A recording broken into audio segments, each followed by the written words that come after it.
Welcome,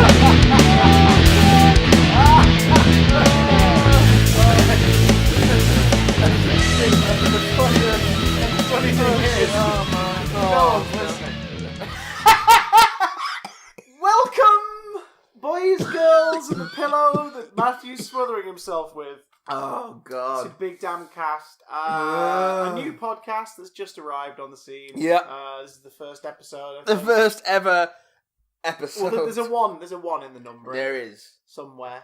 What's up with that? It's a 1 and 2 zeros, so we've got we're never going to make it to triple figures, so we put the 2 zeros first. This is there's only 3 occasions where those 3 numbers will be in the title card. And this is the third and final one. Well, that was fun, guys. Thanks for listening to the Big Damn Cast over the years. We'll see you later. Bye! Welcome, everybody, to Big Damn Cast. I am Chris. That's smarts, Johnson. I am Matt drinking a pint of cold brew to a straw. Watson. It's not even a lie. It's factual. There it is. There's the cold brew. Cold brew.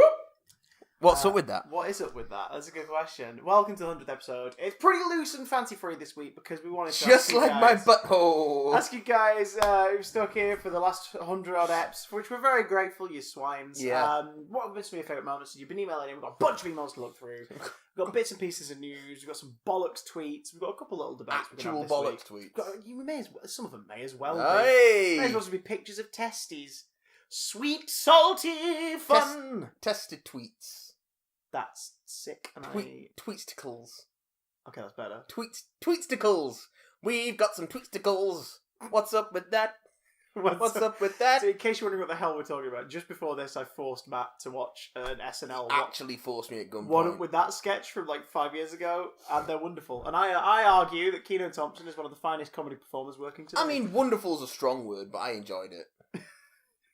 They got Robert De Niro in for 5 minutes just to sit there and look annoyed. He's not doing anything else, is he? Let's be honest. I mean, that's the most recent episode of SNL, he popped up in the opening, cold open, so that's true. That's all he's got going on. He's got nothing else going on. Lindsay Buckingham. My dear friend Lindsay Buckingham. Well, he's left Fleetwood Mac, so he ain't nothing. Well, he's been fired from Fleetwood Mac. Has he? Yeah. Right, okay. Sorry, guys. Derailing the news for a second. Why? Because they've been wanting to go out on tour for ages, and they keep putting it back because of Lindsay Buckingham. But he's not doing anything. He just keeps wanting to put the tour back. So they were like, "Oh, fuck off! We'll go on tour without you then." So he's been fired from Fleetwood Mac. Yeah, because so that the rest of them can take it on tour. Because the hell replaces him then? They've got another singer and another guitarist. They've got 2 new people. Fair enough. I suppose it's like. But I suppose it's like when Guns N' Roses change vocalists and stuff, and you just have to get used to it. Well, they released a statement being like, "We're a band and we play." And we've not and played. Lindsay's been stopping us from doing that, so we fired him.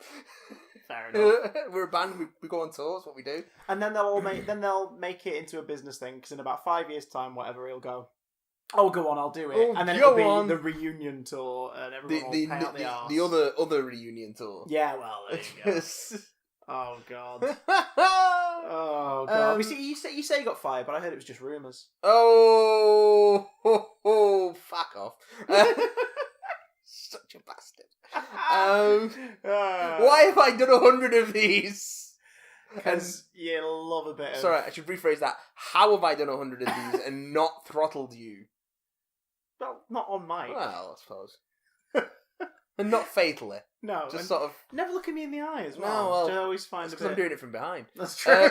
Oh, Christ. Speaking of doing it from behind... This week, I can't even segue that into any of the news items.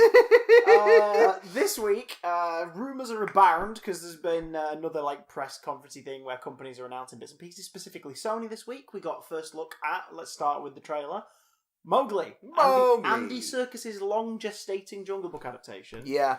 That was meant to come out in the early 2010s, and then was going to come out in 2016, and then a Disney version of the Jungle Book, a live action adaptation of their animated movie, came out that year. So this one was originally still going to come out at the end of that year, and then they put it back. And now we're getting it, and it's finished, and it's got an amazing cast, just like the Disney Jungle Book. It's one of those where you're like, oh my god, that cast playing everyone is incredible, and especially, the cast of the animals. As opposed to that cast playing some people. Yeah, well, that's how movie casts work. A cast plays everyone. Oh! So So Benedict Cumberbatch is a limping Shere Khan, which is, I think, the first time a movie's actually done that accurately. A limping Shere Khan? Because in the book, his front paw's fucked. And I think this is the first one where they've actually done it. Oh. So Benedict Cumberbatch is Shere Khan. So, Smaug. Oh. Christian Bale is Bagheera.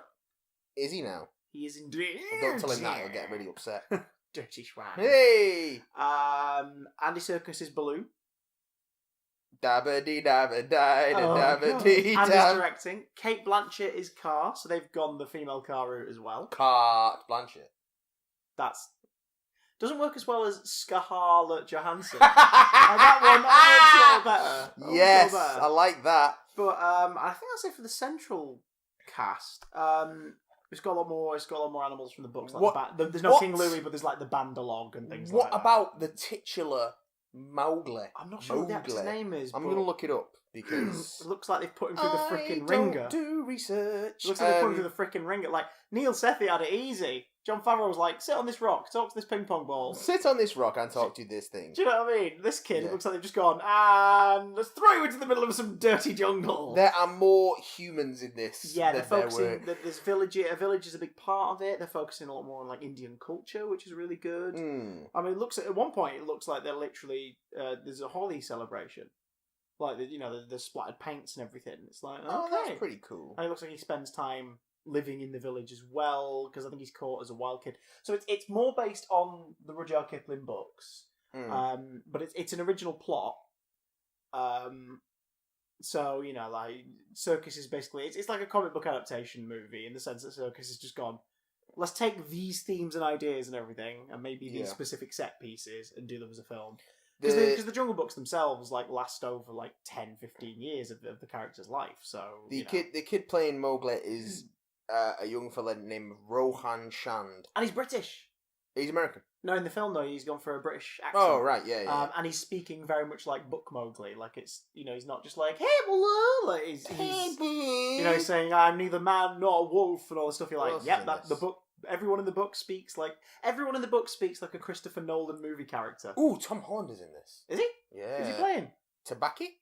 Wait, hang on. Tom Hollander. Yes. Tom Hollander. Not Tom Holland, Tom Hollander. I got confused there for a second. Tom Hollander's good too. Oh, Eddie Marsan. Peter Mullen's I wonder if Eddie Marsan will get more to do in this film. Hopefully. As enjoyable as he was in Deadpool 2, It was just a shame that there wasn't more to him. Let's if you're gonna put Eddie Marsan in something, give him something to do. Give him something meaty other than shave his head. Yeah. What's up with that? What's up with that?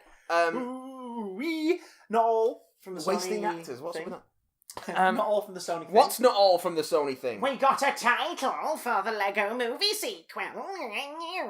Is it the Lego Movie sequel? No, it's called... You see, it should be called that. Yeah, I know. Why aren't Sony employing me? They're they make good movies if they employed me. I'm just saying. It's called the Lego Movie 2, the second part. I wish it was called the second piece, because that would make more sense to me. Second brick. Oh, we see now. Now we've talked about this. Me and my future second stepdad this afternoon. This is where I've been all day. I've been trying on the suit for my mum's wedding this weekend, and I look fit to answer your question. But I knew it. We decided we're picking titles. So we're chatting about it, saying what title would have been better. And my pitch was A Brick Too Far. Yeah. Yeah. And maybe just for the kids, just keep it current and full of youthful energy. Yeah. The 2 is just the number 2. Okay. Yep, that lost you, didn't it? The number 2 is I know, I like numerals in titles in place of words. I prefer them in place of letters, though. Oh, so you'll be happy to hear the news about Spider-Man Homecoming 2, which won't be called that, obviously. It'll be called Spider-Man something. Rumours are abound, but they seem to be pretty solid from what we know. But again, take it with a pinch of salt. From this conference, it seems like the villain of the next movie, or at least part of the story, is Mysterio, which makes sense because. Oh, what? Well, here's the thing: when Sam Raimi was developing Spider-Man 4, the main villain of Spider-Man 4 was going to be the Vulture. A supporting character was going to be Black Cat. Oh, you mean / the Vultress? Yeah, which is stupid, but whatevs. And a villain in the first act of the movie was going to be Mysterio. Yeah. Now, in Sam Raimi's Spider-Man 4, Mysterio, we were only going to see him after his arrest, so it'd be Spidey bringing him in from the end of a caper. Yeah. And he was going to be played by Bruce Campbell to basically wrap up the Bruce Campbell-ness of those cameos. The Bruce Campbell movies. arc. Yeah, well, to Spider-Man. sort of loosely suggest that he was always Quentin Beck. Yeah. Blending in for various like crimes and heists and things like that. For various crimes. Well, it makes sense. Quentin Beck was a special effects guy in the comics who wanted to be the star, but he was too ugly, so he used all of his special effects knowledge to fuck up people's like careers and rob banks and become infamous as a villain. Fishbowl head. So that would kind of make sense because in the first movie he's the ring announcer, so he's in a performance role. In the second movie he's an usher, which is what 50% of actors tend to do when not currently on the job, is try and get a job in or around the theatre. So No, that doesn't sound about right. I've never done that at all. So I had an interview the other day at the library. Fingers crossed. Not really. I'm kind of happy with my night shifts. And well, then again. Anyway. Then again. And in the third movie, he's restauranting. Yes. Yeah. Yes. So yeah. Yes. But also, what does Bruce Campbell do in all three of the Spider-Man movies? Have a massive chin. In the first one, he gave Spider-Man his name. Yes. In the second one, he's a dick. He stopped him from being there for Mary Jane, even though it's Peter's fault for being late in the first place. But yeah. And in the third one, he was there at the failed proposal. So it's like, hang on, he's basically like some omnipresent god screwing with Spider-Man's life. Ruining Peter Parker's life, but making Spider-Man's better. Spider-Man! So anyway, Mysterio might be the villain. So, which is interesting, because it means that I guarantee the Vulture was the villain in Spider-Man. I hope he's interested. Are people going to? Well, the Vulture was the villain in Spider-Man Homecoming. I think not because the scriptwriters were like, right, we have a story and Vulture's the perfect villain. It would be, look at all this work we've already had done on versions of this villain that we own, that we've paid for. Like, all of these design ideas and everything. I don't know, though, because... I don't know. Well, at the same time, like, obviously, they write it with, the character and everything thingy, but they have to pick a baddie when they start to write the script. And if 90% of the pre-production work has already been done for the character design, that makes things easier. I don't think any of that pre-production stuff for Homecoming was done for Spider-Man 4. I don't mean Homecoming as a whole, but I mean like Vulture. If they could go into a folder and pull out a bunch of ideas and go, oh shit, well we own these ideas, we paid for them, so like let's try a bit of that and we'll do this and we'll do that and let's see what. So if it was something along those lines, I'm not surprised if they do Mysterio, because they'll definitely have paid like a few tens of thousands of dollars for design work for Mysterio concepts. Tens of hundreds of thousands. Tens of thousands of dollars. Of cents. Yes. But if it is Mysterio, that's kind of cool. It's a non-obvious main villain for a Spider-Man movie, but it keeps his story small. Is it kind of cool? Yeah. Spidey shouldn't be up against world-ending threats in his movies. No, he shouldn't. He should be Small Fry. And what is more Small Fry than a villain who is basically a dick magician? He's a friendly neighbourhood Spider-Man. Yeah. And now he can punch a unfriendly neighbourhood dick magician. Yeah, exactly. Dick. No, I don't think. Dick magic. No. Look at that dick magic. No. Ooh, look at this dick. Close-up magic. Close-up dick magic. Oh, no. Puppetry of the penis. So, yeah, that makes sense. But the weirdest thing is the casting rumour. Apparently he's in talks to play the role, and considering we had a similar story about Keaton before he was announced as Vulture, they said that Keaton is in talks to play the villain in the Spider-Man film. And Buster Keaton? Jesus, that's a bit... and we were all like, oh, he's going to be Norman Osborn, or like, he's going to be... And then they were like, Vulture, and we went, huh?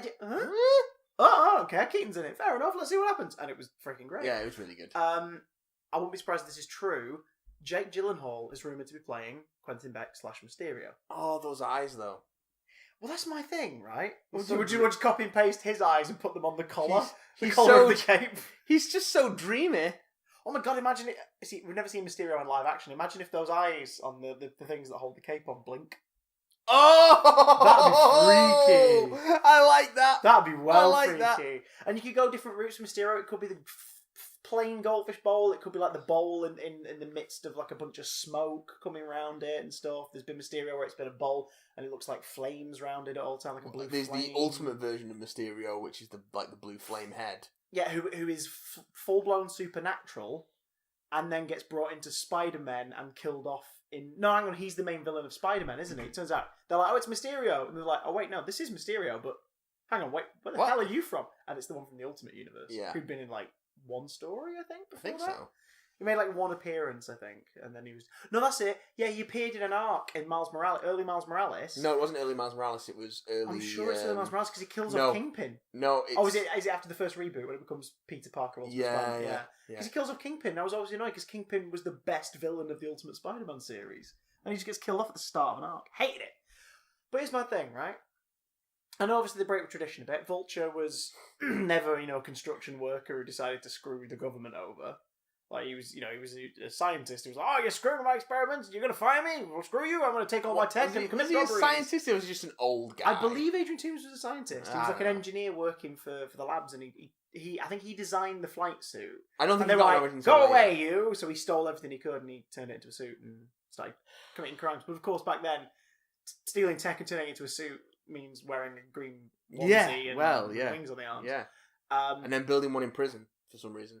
Because reasons. Yeah. But in this instance, right, if they're going for that, semi-traditional thingy, either way, Quentin Beck traditionally is ugly as sin. But Jake Gyllenhaal is so dreamy. He's fucking delicious. he's like a dark caramel ice cream. No, he isn't. He's not that dark caramel.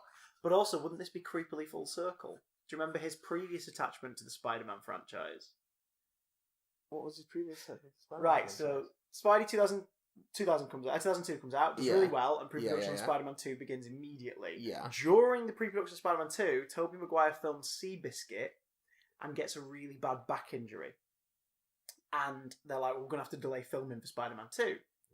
What? Tobey Maguire and Kirsten Dunst allegedly did not get on during the making of the first Spider-Man. Like, not arguments, but, just not really getting on. The chemistry was very much just what was on screen. It wasn't, they didn't build a rapport off screen to make it natural. It was which is a testament to how good the chemistry is on screen in the films. It's like, no, I believe that they're like duck little teenagers with a crush on each other, but in real life there was no actual stuff brought to that. Are you sure you believe that? She was with... No, apparently they were great friends by number 3, but I think if anyone survived that third movie, they'd be friends by the end of it. Yeah. Apart from Danny Elfman, who fell out with Sam Raimi during number 2. Oh. Apparently. Yeah, him and Sam Raimi fell out during number 2, and that's why only 90% of number 2's music is scored by Danny Elfman. But he gets full score credit. What did they fall out over? Don't know, but it was during the final weeks of scoring the movie, and a different composer came in to finish number 2's music, and then that composer did the music for number 3. Is it because Sam Raimi wouldn't let Danny Elfman use his Batman theme in it? Probably. I don't freaking know. His iconic Batman theme that's the only Batman theme worth its salt, apparently. Well, I mean, it's pretty damn good, let's be honest. Yeah, but it's not it's still the only Batman film. It's still no 60s Batman. So, pre-production of Spider-Man 2 is kind of delayed, and Kirsten Dunst, Something. comes forward and goes... Kirsten Dunst. At the time, she's in a relationship with Jake Gyllenhaal and says, let's recast. Jake can play him. Jake can play Spidey. Now, My boyfriend can be Spider-Man. Jake had auditioned for number 1. Oh. So, along with every actor of his age in Hollywood. Yeah, but it was that whole thing of, there you go, see, like, cast him, and Sam Raimi held out and was like, no, like, we'll wait till Tobey gets better and then we'll bring him back. Why? And they did. I'm glad they did, because Spider-Man 2 is the greatest Spider-Man movie. Don't at me. I'll give you that. Thank you. There we go. Someone tried to dispute me on, I think it was Instagram about it this week. They said, like, why is it so good? And I was like, just watch it! What did they suggest just watch instead? It. Well, they didn't say it was the worst. They just said, why is it celebrated so much? It's like, this is freaking perfect. It's Film's a visual medium. Oh, it's not perfect. Yes, it is. It's Raindrops very keep falling good. on my head. It's very good. Raindrops keep falling on my head. It's not perfect. Freeze frame at the end of the montage. His happy little face. It's not perfect. It is very, very good. Excuse me. You want to win over a woman? Feed her poetry. It's perfect. Anyway, I hate you so much. It's got one of the best Easter eggs on a DVD ever as well. Ralph and Melina doing "If I Were a Rich Man," the puppeteers just clacking the tentacles along with it. Great. I don't think I've got. He was doing Fiddler on the Roof whilst filming Spider-Man 2. He's a fucking professional. British actor. He was Doc Ock right up until like 6 p.m. every night, and then he was on Broadway for the next 3 hours. Yeah, and then would be up at like 5 a.m. to be Doc Ock again the next day. He's a professional British actor. He Michael J. Fox'd that shit. Yeah, he did. That's amazing. But anyway, so Jake Gyllenhaal was nearly Spider-Man 2 onwards. Because of Keanu Reeves. But yeah, so he's finally come back around. Maybe, possibly, take it with a grain of salt, but he's totally being cast in it. Let's be brutally honest here. Yeah. I will say this Jake though. Gyllenhaal as Mysterio. Chuck another villain in the mix. Scorpion. You've already set up Matt Gargan. Chuck Scorpion into the mix. Let's do the Sinister Six properly. Or bring back Shocker and make it a film tradition of the Shocker being in every movie. Oh yes, I'd be happy with that. Because they've done that with like the games, haven't they? Like the Shockers are like the Shocker's in every movie, every Spider-Man movie game. The Shocker makes an appearance, apart from Amazing Spider-Man. And then when he shows up in Amazing Spider-Man 2, there's like Spike sort of jokes about how lame he is, and he hopes he doesn't bump into him again. It's like, he made you win. The Shocker. Shock people. So good. Homecoming's fun. Anyway, Homecoming's great. Speaking of coming, you guys came out in droves. To tweet this week, I put a Twitter question out there, and I want to put it to you, Matthew Santiago. That is my name. That's my given name. Erogenous Zone Watson. Two fingers, please. We're British Watson. Yes, Christopher Erasmus Johnson. What a great name. I want to ask you, what's up with that? But more specifically, I can't give you an answer. Earlier on this week, I tweeted, considering Josh Brolin's appearance as Cable in last week's Deadpool 2. Oh, yeah. And whatnot, I put out there on Twitter, okay, Twitter! Which actors played the most live-action comic book roles? Now, don't count voiceover, because obviously voice actors can double up as a million other roles, and have done, and if that was the case, Nathan Fillion's been like half of the DC universe. And also, the clues in the question, he said live action. Yeah, a lot of people didn't seem to like that. Live action. I think Josh Brolin's got to be up there near the top. Well, what we've got... He's played 4 live-action comic book roles, and I'll count TV, but he's played 4 live-action comic book roles in film. Do you know who they are? Yeah, but one I'm disputing. Okay, go for it. Thanos. Yes. Cable. Yes. Jonah Hex. He was Jonah Hex. And the young K. In MIB. The character Now of K is based on an agent called K from the miniseries Men in Black. Okay. The character's not exactly the same, but there is an Agent K, so I'm counting it. The same way that Yondu's not as he is in the movies, as he is in the comics, but it's Yondu. Yeah. So I'm counting K. So he's got a 4, and I put it to Twitter, and Twitter didn't get it. We did not get it. We got a string of responses from one poster, which I'm trying to bring up, but my 4G's been... Oh, the Twitter's been... I'm looking up most live-action comic boom roles, because my autocorrect is weird. Tech doesn't like us this week. My laptop bricked, Tech does not like us this week. Yeah, we're recording on my laptop this week. Yeah, what the hell is going on? Everything's going on. Honestly, I can't get on it. We're not even 4G, not even Wi-Fi. This is really not weird. even 4G, not even Wi-Fi. Yeah, I'm trying to read the responses. Well, let me. Is it on your Twitter? No, or is it on it's on our ours. Twitter? Look at that. Yeah, it's got. Let me get to. And we're so professional, aren't we? That's really weird, man. This is how we've reached 100 episodes. I think sheer professionalism. I think it's Twitter being weird. It's all right. I'm gonna pull up on my my thing. My thing. Yeah, it was our Twitter being weird. I've got it up on mine now. Here we go. Hey! So I asked that question, and someone called Kippy Who replied with a massive string, and they put Ryan Reynolds, 2 different versions of Deadpool, Green Lantern, and the voice of Juggernaut. I don't know if that's been confirmed. I've heard it from multiple sources. I wouldn't count 2 versions of Deadpool. He's played Deadpool, he just happens to have played 2 versions of that character, but that'd be like saying that that Michael Gough played 2 versions of Alfred, because it's obviously not the same Alfred from the Burton movies to the Schumacher movies, but it's like, no, he's playing Alfred. He's playing Alfred, guys. Yes. But also, that's not 4, because one's alleged and one's double. Tommy Lee Jones, Two-Face, Kay in Men in Black, Chester Phillips in Captain America 1. Well, that's 3. Is Chester Phillips an actual character? I believe he is. It's one of those where I think they just took a name from an early comic book and then used it. Going to check on that. Avaganda. Yeah. A bunch of people on 2 across Marvel DC, they say. Michael Keaton has been Batman and the Vulture. Yeah. Ben Affleck has been Batman and Daredevil. J.K. Simmons has been J. Jonah Jameson, the greatest comic book casting of all time. Yes. And Commissioner Gordon, a really boring waste of J.K. Simmons' talents. Yes. Stallone played Judge Dredd. and Starhawk in Guardians of the Galaxy 2. Chester Phillips is a comic book character, by the way. Is he one of the random? He first appeared in Captain America Comics #1. Oh, blimey! So they've pulled directly from the series. Yes. And this is interesting, right? He said Chris Evans has doubled up. He says Chris Evans, Scott Pilgrim takes Chris Evans up to 3, alongside Human Torch, Fantastic Four, and Captain America. It's actually 4. He's in the Losers. Yeah, I don't know what the character's called, but he's in that. And that's a direct adaptation, that one. Isn't Yeah, it? yeah. So Chris Evans is on 4 as well. Brandon Routh was Superman. And the Atom. Todd Ingram and Scott Pilgrim Todd and Ingram. the Atom on Legends of Tomorrow, Arrow, Flash. Brie Larson's in Scott Pilgrim. Yes. Who else is Brie Larson? She's Captain gonna be Captain Marvel. I think that's it for comic book characters. That's only 2. I'm aware. Jim Carrey, The Mask. Yep. The Riddler. Yep. Colonel in Kick-Ass 2. I'll count that. He's an amalgam of 2 characters, but yeah, that's true. He's based on a character, so... Yeah, Simon Pittman. Helen Slater was the original Supergirl, plus she played Lara in a few episodes of Smallville, and Kara's mother in Supergirl. She's hanging tight on 3. That's impressive.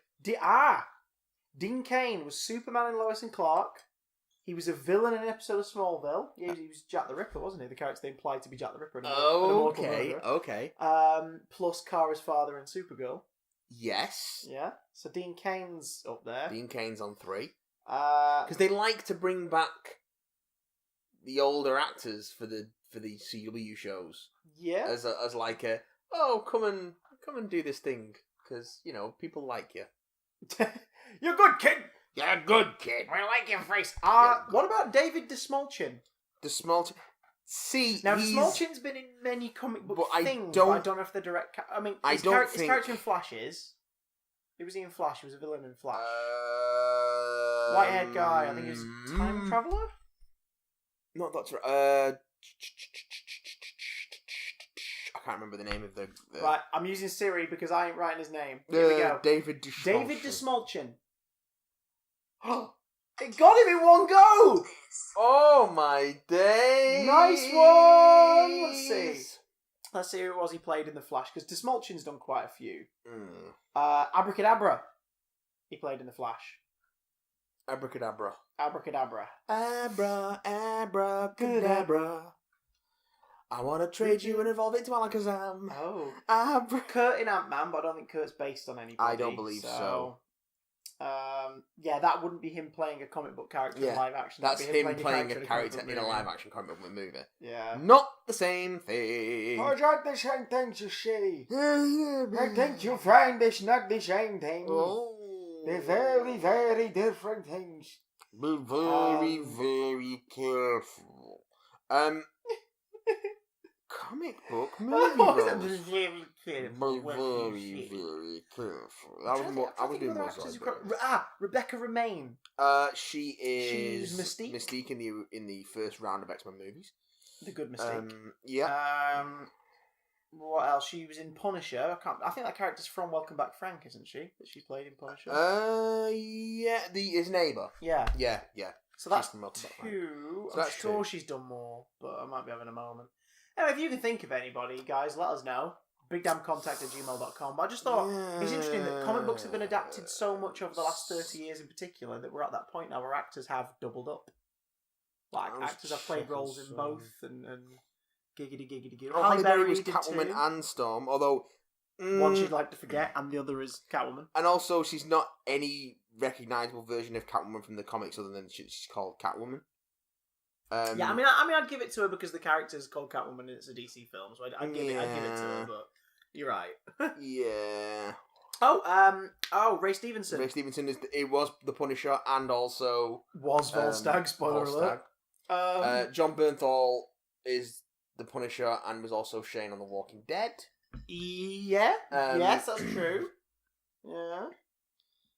Dominic Purcell. He's Dracula in Blade Trinity. And then Heatwave on The Flash and Legends of Tomorrow. Let's have a look. At side-by-side pickies. Oh, God, yeah! He was totally Dracula. Because he's the... Blade, are you ready to die? I was born ready, motherfucker. Fucking hell. Some motherfucker's still trying to That escape is uphill. always. That's like the best moment in the entirety of Blade Trinity. Because it's a dog shit movie, but damn, that's a good moment. Someone listening is going to be like, Ben Affleck was also Superman, not George Reeves. No, he was No! George Reeves. He was George Reeves. It wasn't even George Reeves. It was the guy investigating George Reeves' death, wasn't it? No, it's George. I'm sure. In Hollywoodland. Yeah, and there's pictures that he's in character. He's in like the Superman outfit and stuff. No, I thought he was like just being weird. I can't remember. And I'm gonna look. I'm gonna check. I'm double check that. I'm gonna double check that while you segue into the next topic.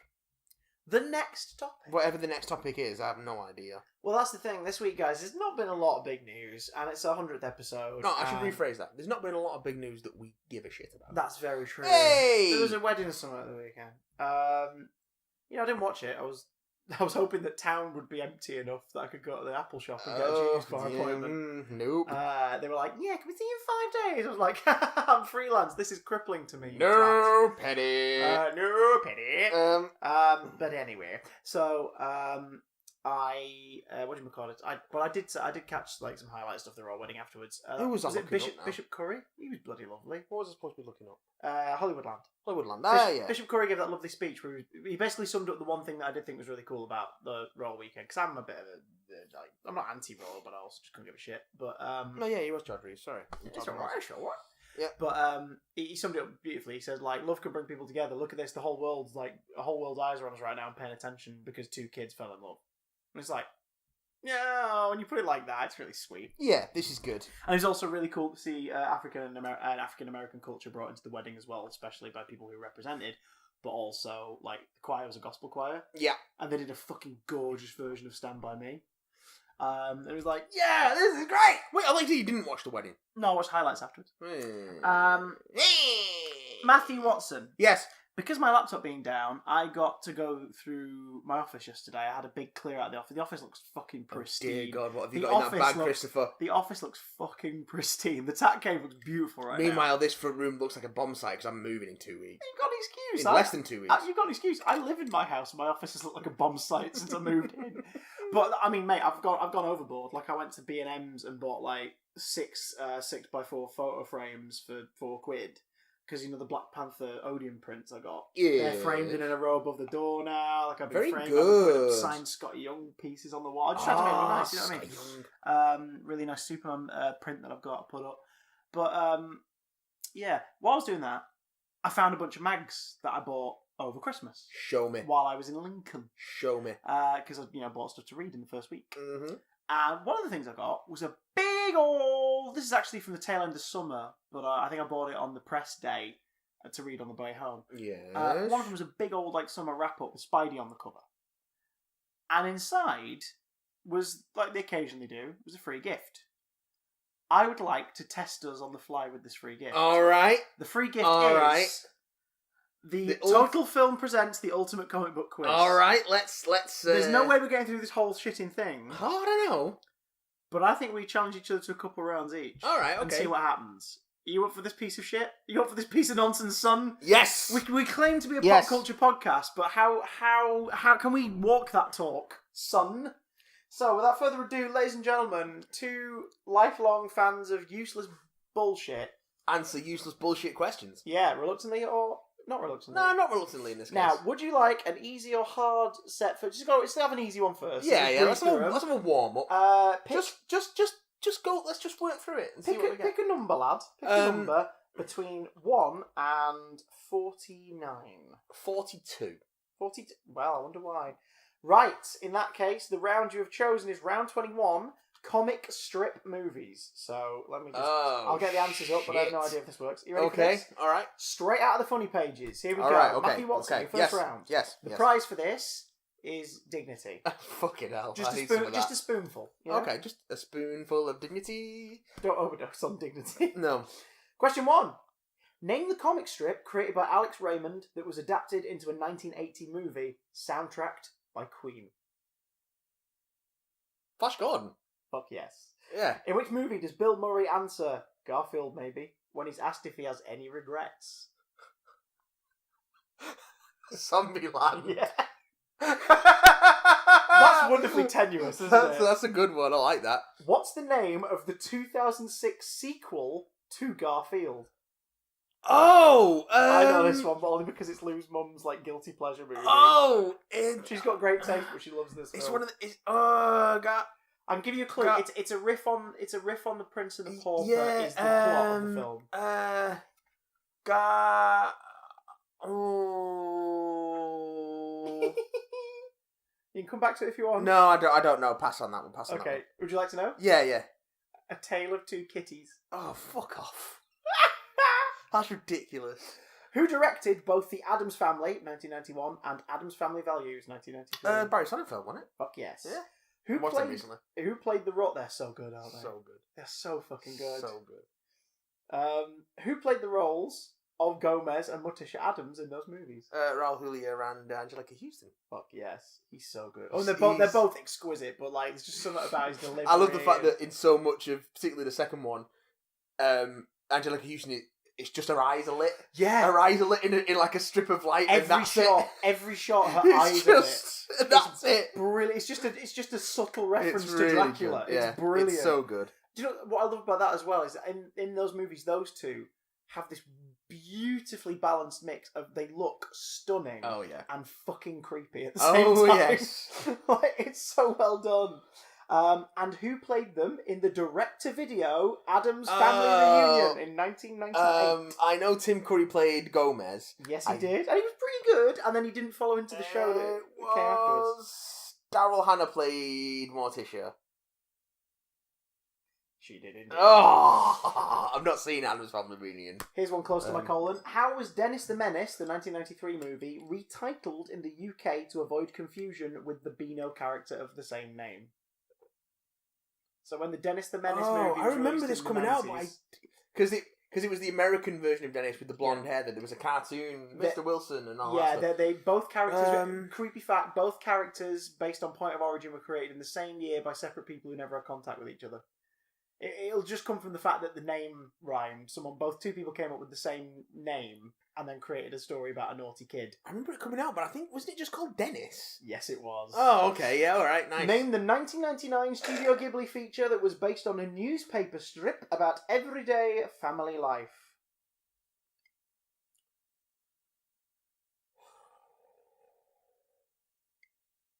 I have no idea. It was called My Neighbours, the Yamadas. Okay. I've never heard of that one either. Who played the lead role in Popeye, 1982? I've seen this. It was Robin Williams. Yeah. It's terrible. I wish you could unsee it. It's terrible. It's so strange. Yeah. And who directed that movie? Oh, fuck a duck. I didn't know this. I'm just had to check it up. I have no earthly idea. Robert Altman, apparently. Oh, okay. What's the crime-fighting alias of Kit Walker, as played by Billy Zane in the 1996 film? The Phantom. Fuck yeah. The tagline for which was "Slam Evil." Yeah. Yeah. What's like the catchphrase normally associated with the Phantom? The ghost who walks. Yeah, I mean, call it that. That as a tagline would be amazing. That as a tagline would be ominous and brilliant. Remember the Phantom 2020 cartoon? No. That was pretty good. What was the obsession? Because that was also what was I think it was like a spin-off for Defenders of the Earth. What was the obsession? What was the obsession around like the 80s, 90s, and early 2000s for classical characters in future settings? I think it's just a nostalgia Sherlock cycle. Holmes in the 22nd century. God knows. That was a thing. Used to double bill on CITV with a show called Watermelon. Anyway, fucking hell. Which future Bond girl made her film debut in 2007's Saint Trinians? I can give you a little clue if you want. Gemma Arterton. Didn't need to give you a clue. Spot on. The same movie saw which actor play the dual male-female roles? Originally played by Alistair Sim in the original films. Much better. Not the fault of this actor, but you know. What's his name? Fucking hell, I cannot remember his name. I know who it is, but I can't remember his name. First name same as a famous bear. Second name same as Rupert Everett. Yes. That's the one. Alistair Sim was much better. Not Rupert Everett's fault. The old films were just better. Yeah. Final St. Trinian's question, bracket. Oh God, we promise. Which Doctor Who star joined the cast for the sequel? David Tennant. Yes, he fucking did. Yeah. in that string of, really, you're doing this movie? Oh, he did shit. He did like 3 nativity movies. I'll get that postman. Oh. He's only in the second nativity, I believe. I'll get because the first nativity is Martin Freeman. Oh yeah. The second's David Tennant, and the third is Martin Clunes. Oh fucking hell! That's the dude who Megastar my donkey Martin Clunes. Yeah. And also Doctor Who alumni. Yeah, oh god. You know, right, Lucy and I are marathoning Doctor Who at the minute. We're about to start the Aztec. She's fucking loving it. The Aztec is great. I mean, she's that into it. She even went, I said, now the next story, Marco Polo's missing, and she went, oh, is it one of them? I was like, yeah. I said, on Edge of Destruction, there's a 30-minute recap. And she went, can we watch that? I was like, yeah. It's like, holy shit. We'll watch this. Yeah. She spread the Keys of Marinus out over 4 nights because she was like, oh, I don't want to watch it all in one go. I'm really enjoying it. Like, because everyone's a different style story. I was like, you're really into this. Can't freaking wait for it to get to Snake Dance. Okay. Oh, mate. As seen in the Peanuts movie, 2015, I've who is Snoopy's high-flying imaginary nemesis? I'll give you a clue. His the Red plane. Baron. Yes. Yeah. Yeah. I've seen the plane. Which 2006 newspaper strip adapt features Bruce Willis, Steve Carell, and Avril Lavigne? I didn't know this was a newspaper strip. What? Yeah. I can give you a clue. It's an animated Bruce movie. Willis, 2006 animated. Steve Carell, and Avril Lavigne. I didn't know this either, but yeah. Not over the head. Yeah, over the hedge. Over the Hedge is apparently a newspaper strip. Fucking hell! Which comic strip movie inspired the spin-off soundtrack "I'm Breathless"? Oh, it's Dick Tracy. Dick Tracy. Some of my younger listeners are like, the fuck's going on? Madonna played Breathless Mahoney. Yep. In Dick Tracy to Warren Beatty's Dick Tracy. You know what? If it wasn't his weird boner-filled passion project, and someone else had played that role, and it didn't have that weird vibe to it, I think that movie would be a cult classic now. Instead of I think it is a cult classic. Yeah, but in the dirtiest sense of the word. Yeah. Like if you're doing a screening of it at a cinema, you're getting 3 people turning up. Yeah, but those 3 people love it. Loved it. I remember it. I remember the weird-looking villains, the old weird faces. You know what they used to? They were because it was a touchdown picture. Because it was a touchdown picture. Yeah. For a year after, that was a show at 2 of the Disney parks. There was a stage musical. What? And the villains were walk-around characters. What? In those masks. Oh man, I need to watch That's that horrifying. again. I need to watch that again. So weird. Annie is based on a Broadway musical, in turn adapted from a comic strip entitled. Fuck.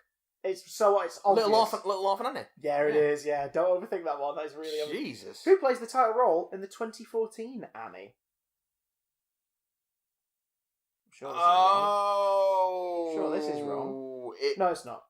You're thinking of who it was meant to be, aren't you? Because so was I. No, I'm thinking. I can't remember the name of the actress. It's the little girl from Beasts of Southern Wild, isn't it? Yeah, but I can't remember her name. Kavenzani Wallace. Okay. Kavenzani Wallace. Yeah. It was originally Willow Smith. So when I looked at it, I was like, what? I thought Willow Smith for a second. I was like, no, it wasn't. And which actor? Oh God, yeah. So who's the rich guy in the original? Daddy Warbucks. Yeah, it was Jamie Foxx. Can you remember what Jamie Foxx's version was called? No. His name was Jason Stax. Jason Stax. Fucking hell. Fantastic. And which actor famous for playing a comic strip hero has a key role in Ted? Bringing it back to question 1 there.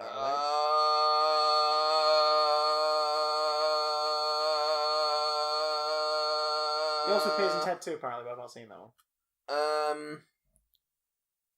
I have no idea. If I tell you the actor, you say the movie, the comic book movie he's from. Yeah? Okay. Sam J. Jones. Oh, Flash Gordon. Yay! Jesus. Oh, wow. That was good. That was fun. That was weirdly tough because it was comic strips. How many did I get? You weren't keeping count. You got I think you didn't get 2. If I recall. 3 of them I didn't get. Was it 3? Yeah. So that was 17 out of 20. Really good. Not bad. All right. Work. Your turn. Hit me. Give me a number. Should we get again between 1 and 49? So we can keep it. Let's go easy. See how quick I can do it. I probably won't. Just give me a page number and I'll go to that quiz. Yeah, that's what I was doing. Yeah. Go to 20. All right. Oh, you should. It's probably going to be easy, but I'm curious. You should piss this. Let me get. Don't say that. Get the answers. You say that after I just dropped a bit of that thingy cold brew on my crotch. Oh no! There we go. Look, I pissed it, Matt. Oh no! Where's the fucking thing? Here we go. Yeah. This is round 9. Batman. Easy. The questions you need right now. Is that what it says? Is that the freaking caption? Yeah. Oh, God. Question 1. To date, which is the highest grossing globally Batman movie? A. The Dark Knight. B. The Dark Knight Rises. Or C. Batman v Superman, Dawn of Jaundice. Batman v Superman. You are incorrect. Really? What is it? It is The Dark Knight Rises. Oh, okay. Batman v Superman had that massive drop off, didn't it? It did. I just imagined that it still made more in that. No, it did not make. It did not make the money it needed to. Number 2, in The Dark Knight, who took over the role of Rachel Dawes from Katie Holmes? Maggie Gyllenhaal. Of course. Katie Holmes. Why did you say I'm in love with Katie Holmes? I'm in love with Katie Holmes. I'm in love with Katie Holmes. I'm not gay. I'm not gay. Go away, gay thoughts. There's a dog in the yard next door. Just decided to respond with that. Question 3. Drew Barrymore, I suppose Drew Barry less, features in which Batman film? A. Batman Returns. B. Batman Forever. Or C. The Dark Knight Rises. Batman Forever. She's one of Two-Face's moles. Yeah, she's Sugar. She gets to sing with Val Kilmer, which I imagine to her at that moment was like, this is the highlight of my career. I'm going to go flash my tits on Letterman. Question 4. True or false? Out of 11 Razzie nominations, Batman and Robin scored only 1 win. I'm going to say false. I imagine it was at least a few. It's true. Really? Does it say which one? The only thing it won was Worst Supporting Actress for Alicia Silverstone. Oh, it should win all the things. Oh, yes. Suit me up, Uncle Alfred. Question 5. Da-da-da-da-da. Which new BBFC certificate was 1989's Batman the first film to receive? BBFC? Yeah. So that's UK then. Yeah. 15. Nope. Really? Mm-hmm. What did it get in the cinema? 12. Is it 15 on home release though? But it's the first film to get a 12 on cinema release. Before that it must have had a different rating system. I wouldn't have put that movie out as a 12. Yeah. Well, I don't know. I've seen some of the stuff that comes out as 12A today. That's true. Well, Deadpool 2 was only a 15. Which one? Deadpool 2 was only a 15. Oh, well, that's because they want to squeeze that little bit of money out of it they can get. Yeah, no, but look at it. Even the first one was only a 15. It was meant to be an 18, and then they were like, no, it just gets by on a 15. Anyway. It's not gory enough. Question 6. No one says, come. I'm not sure. What's the name of Nicole Kidman's character in Batman Forever? Chase Meridian. Oh, yeah, didn't even need to give it. Would you like to hear the other options? Because they're quite good. What did they give? So A, of course, is Chase Meridian. B is Dr. Lana Longitude. Oh, God. And C, Dr. Dolores DeGaris. I wish they were real names. Dolores Degrees. Question 7. What role connects Michael Gough, Michael Caine, and Ralph Fiennes? Alfred Pennyworth. And whoever does it in the upcoming prequel series. Question 8. Christ. Michael Gough. Tidy your shit, Master Wayne. Real tidy your shit, Master Wayne. Michael Gough also had a long-standing association with which house of horror? Hammer. Of course. Sorry, what? Of course, yeah. Which of these, question 9, which of these is not a Mr. Freeze zinger? Oh, okay. A. I'll do it in the only accent just to help you. A. Let's kick some ice. B. Cool party. Or C. I'm just going to nip out. C. Yeah. I wish that was in the film, though. I wish that was in the film. I'm just going to nip out. Oh my god. Question 10. How is the Batmobile referred to in the Dark Knight movie? Driving a black tank. No. No? Alright, the Tumbler. Yes. Well, it's not referred to as the Tumbler, it's referred to as a black tank. Question 11. Who received top billing in 1989's Batman? Jack Nicholson. Indeed. Because the film is really called... If you took a penny to the poster and scratched the title off, it revealed the word Joker underneath. And then if you scratched it off, it said, oh, and Mr. Mom. And Mr. 12. This was before multiplicity, of course. Oh, yeah. Question 12. Prior to Batman, Tim Burton and Michael Keaton collaborated on which dark fantasy? Beetlejuice spelt wrong. Yeah, don't say his name anymore. Well, Beetlejuice. No! They did. Question, they worked together. No. Question 13. What is the other name that Dr. Jonathan Cran also answers to in the Dark Knight movies? Scarecrow. Indeed! Does anyone ever call him that in the film? Yeah, I think someone calls him Scarecrow. He calls himself Scarecrow, yeah. Question 14. Mm-hmm. Which supermodel actress plays Bruce Wayne's paramour, Julie, in Batman and Robin? Oh my god. Give me the first letter of her first name. E. Oh shit, I know this, but because she's so weirdly underused, but at the same time she's like, there was no way of knowing if she was a good actor or not, because this was like her first acting before. Oh my god. Oh my god. Oh my god. Give me the first letter of her surname. M for mother. But that's not a surname. No. Oh god. I'm gonna give up. I'll kick myself for not getting this. Elle Macpherson. Elle Macpherson. Fuck. Oh god. Yeah, Question... she's basically just furniture. She has like 3 lines. That's no way to talk about a woman. Question 15. In which movie... Sorry, she's still not as wooden as Clooney is in the film, fucking hell. So... in which movie does the Bat-Pod make its debut? Is that a trick question? The Bat-Pod technically debuts in The Dark Knight. Is that your final answer? Yes. Good, because it's right. Good. I was going to say, because it's only ever called the Bat-Pod in those movies, isn't it? Yes. But it's the cycle. Question 16. In which film does the Caped Crusader make use of shark repellent bat spray? Batman the movie. Hey, of course. Old chum. 17. According to Batman, 1989, who killed Bruce Wayne's parents? Jack Napier. Indeed. With his massive teeth. Question 18. What pointed addition did Batman Forever make to the Batsuit?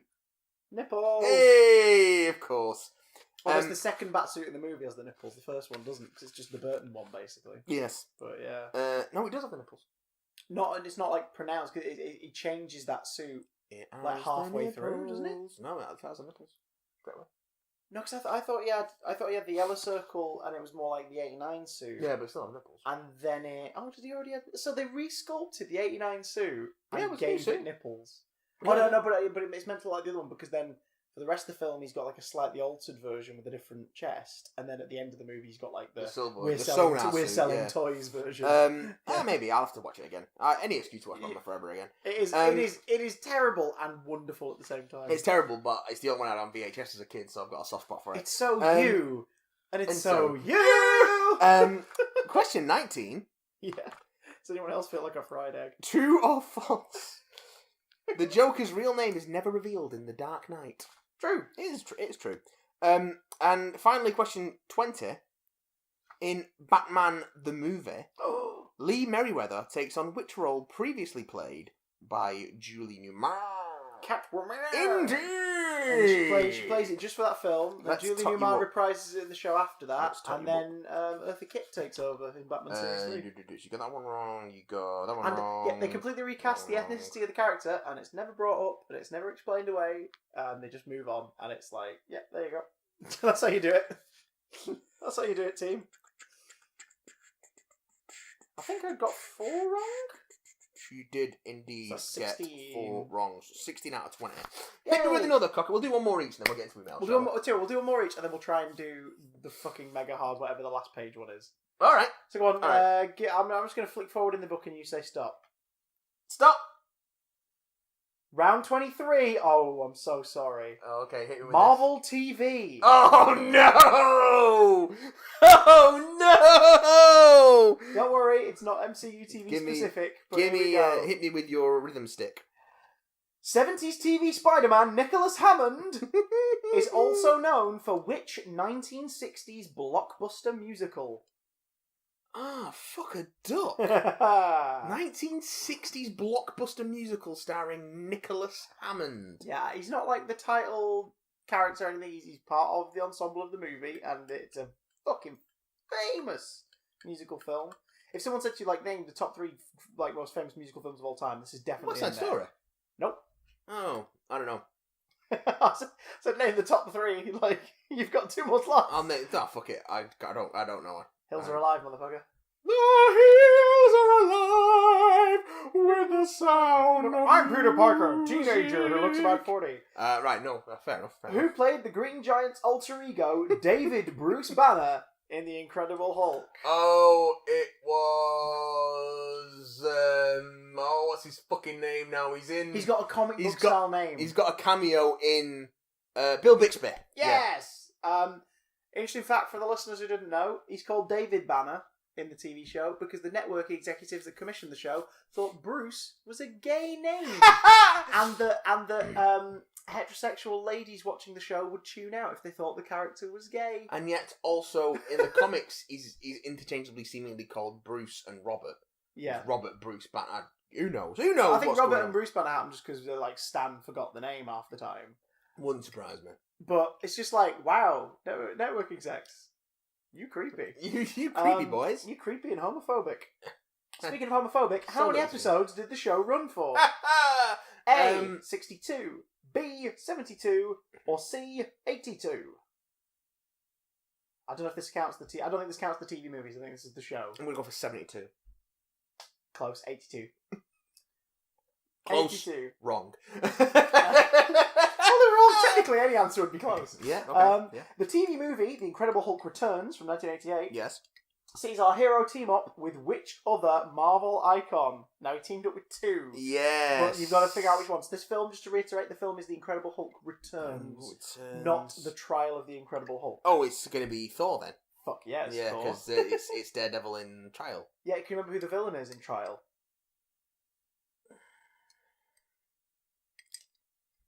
I've not seen Trial for Wilson so long. Fisk. It's Kingpin? Yeah, do you know who he's played by? Riptor. Jonathan Rhys-Davies. What? Oh, I'm so excited. That's probably a question later on as well. If it is, fuck. Right. Cool. The animated show, The New Fantastic Four, replaced the Human Torch with which member? Now, for those who don't know, for some reason, Marvel, when animating the Fantastic Four for that series, didn't have the rights to the Human Torch because it had something to do with the Timely comics and the character originally called the Human Torch. It was a different character. I think it was also something to do with not wanting kids to set themselves on fire. That was also a factor as well. It was Herbie. It was fucking Herbie. The robot. The robot, because of course. Also, there was that Thing cartoon where Thing had a thing ring that turned him into the Thing from a human, and when he used it, he said, "Thing ring, do your thing." Oh Christ, that's a thing. Ring. Hey, do your thing. In which MCU movie did Agents of S.H.I.E.L.D. protagonist Phil Coulson make his first appearance? Iron Man 2007. 8. 8. But yes, sure. That's a correct answer. Coulson has also headed up 2 Marvel one-shots. Name them. The Consultant and A Funny Thing Happened on the Way to Thor's Hammer. Fuck, yes, I missed the one-shot so much. Louis D'Esposito directed them all. Yeah. And he's still an exec producer on the films, and I'm just like, please just give him like that random budget to make more one-shots. Give him a little bit of cash. The last one-shot was Agent Carter. And then it was a TV series. Which, yeah. The last one was All Hail the King. Of course. Which is fucking superb. But you don't get those things anymore. Nah, you don't get nice things anymore. No. Which of these MCU films does Peggy Carter, aka Agent Carter, not appear in? Yeah. Ant-Man, Avengers Assemble, Avengers Age of Ultron.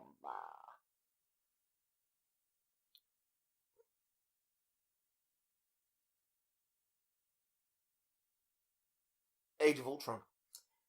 No, I've got that wrong. Now, do you know what? What? I'm going to give you that. Why? Because this book says it's Age of Ultron. But she is in Age of Ultron. Yeah, she's in the Scarlet Witch's Vision. It's Assemble she's not in. Assemble she's not in. So total film, you done fucked up. But I got it right because you got it wrong. No, but I'm going to give it you because you said it and then you went, oh, hang on, no, that's not right. Yeah. And the book fucked up, so you're having that. Yeah. You're having that point whether you like it or not. All right, I'll take it. What's the connection between James Darcy and Paul Bettany? This is a Marvel question. What's the connection between James Darcy and Paul Bettany? What's James Darcy got to do with Marvel?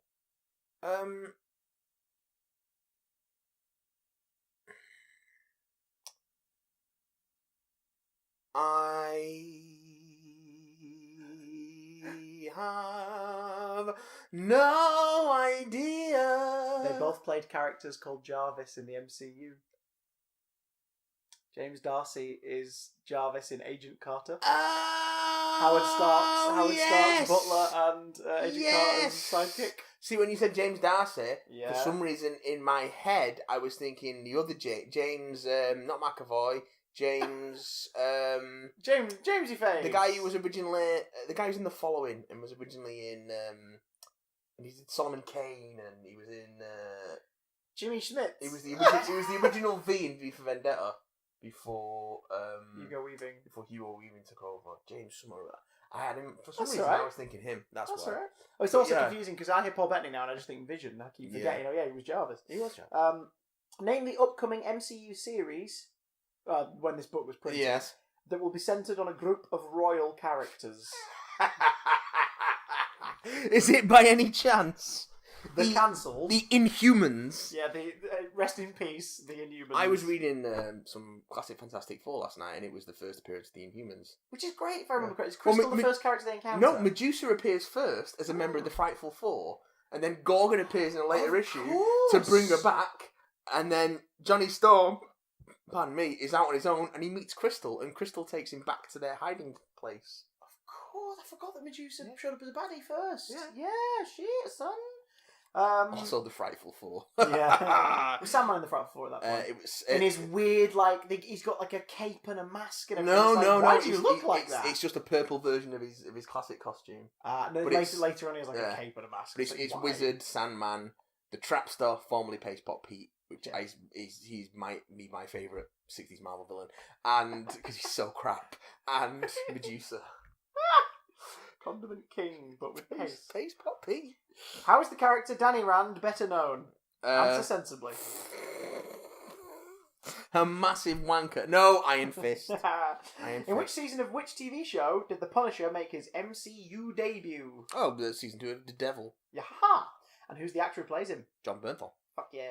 What's the stage name of Kirk Jones, who played the title character in 2006's Blade the Series? Oh, Sticky Fingers. Fuck yes, it is. Which TV... Can you spell fingers for an imaginary bonus point? It's Fingaz. Yes, it is. Which TV series centred on a trio calling themselves the Spider Friends? Oh, Spider-Man and His Amazing Friends. Fuck yeah. It's Spider-Man, Firestar, and... Iceman, yeah. Who officially got killed off in Spider-Verse. Yeah. In the build-up to Spider-Verse, Dan Slott killed them off. Yeah. Which I kind of liked a lot. Yeah, and I respected. A lot of people on the internet got upset because that's what they do. And you're like, oh, boo-hoo, that show that hasn't had any new episodes for 40 years has been referenced and they're all dead. Oh, no. I'm sorry. Do your fan fictions not count anymore? My fun hurts. That's what was fun. It was like, here you go. It was fun. It shows the stakes. It hits you in the feels. It was meant to make you go, damn it, I like that show and he's killed them. Yes. And that was meant to be it. Yes. Complete the series title. Hulk and the Agents of... Smash, yes, which is punctuated. Which of these is not a genuine show title? Okay. X-Men, Masters of Mutant Kind. X-Men, Evolution. X-Men, Pride of the X-Men. Oh, Masters of Mutant Kind. Yeah, you know what, that's true, but it's also a bit of a trick question. Because Pride of the X-Men was never... It was a show, it was a half-hour, pilot. Yeah, it was a pilot for the early version of the X-Men cartoon, but it was weird, had an Australian Wolverine and weird shit like that. But yeah. So it never really got produced. Which TV superhero runs a detective agency called Alias Investigations? Jessica Jones. Yes. Luke Cage star Mike Coulter, in the words of the movie White Chicks, a beautiful chocolate man. Oh, Mike Coulter made his big screen debut in which? Right there. Made his debut in which Naughty's Best Picture winner? Fuck a duck. What was Mike Coulter in? Naughty's Best Picture. Best Picture winner, Mike Colton made his big screen debut. So we're talking from 2001 to 2009. Yeah. I can give you director. If you want to narrow it down, but it might give it away really easily. Yeah, it will. No fucking idea. It's got the same name as an Alice Cooper song. No, that's too $1 million baby. Oh, $1 billion baby, isn't it? $1 million it's baby. $1 million baby. Okay, I've not seen it, so I have no idea who's and Alice Cooper's is $1 million baby, but then the second line is $1 billion baby when it's fading out. I'm seeing him again in a few weeks watching Hollywood Vampires. Yay! No more. Joe Perry, Alice Cooper, nice guy. Johnny Depp. Book Johnny Depp, yeah. But then I'm game. also seeing the Foo Fighters 2 days later. So. Oh, that's gonna be pretty fucking sweet. Agents of S.H.I.E.L.D. star Adrian Palicki. Oh yeah. Also played which DC icon? Wonder Woman. Yep, in the never-aired TV pilot. Yeah. 16 out of 20, my man. Oh yes. All right. Now which one for you? Mince.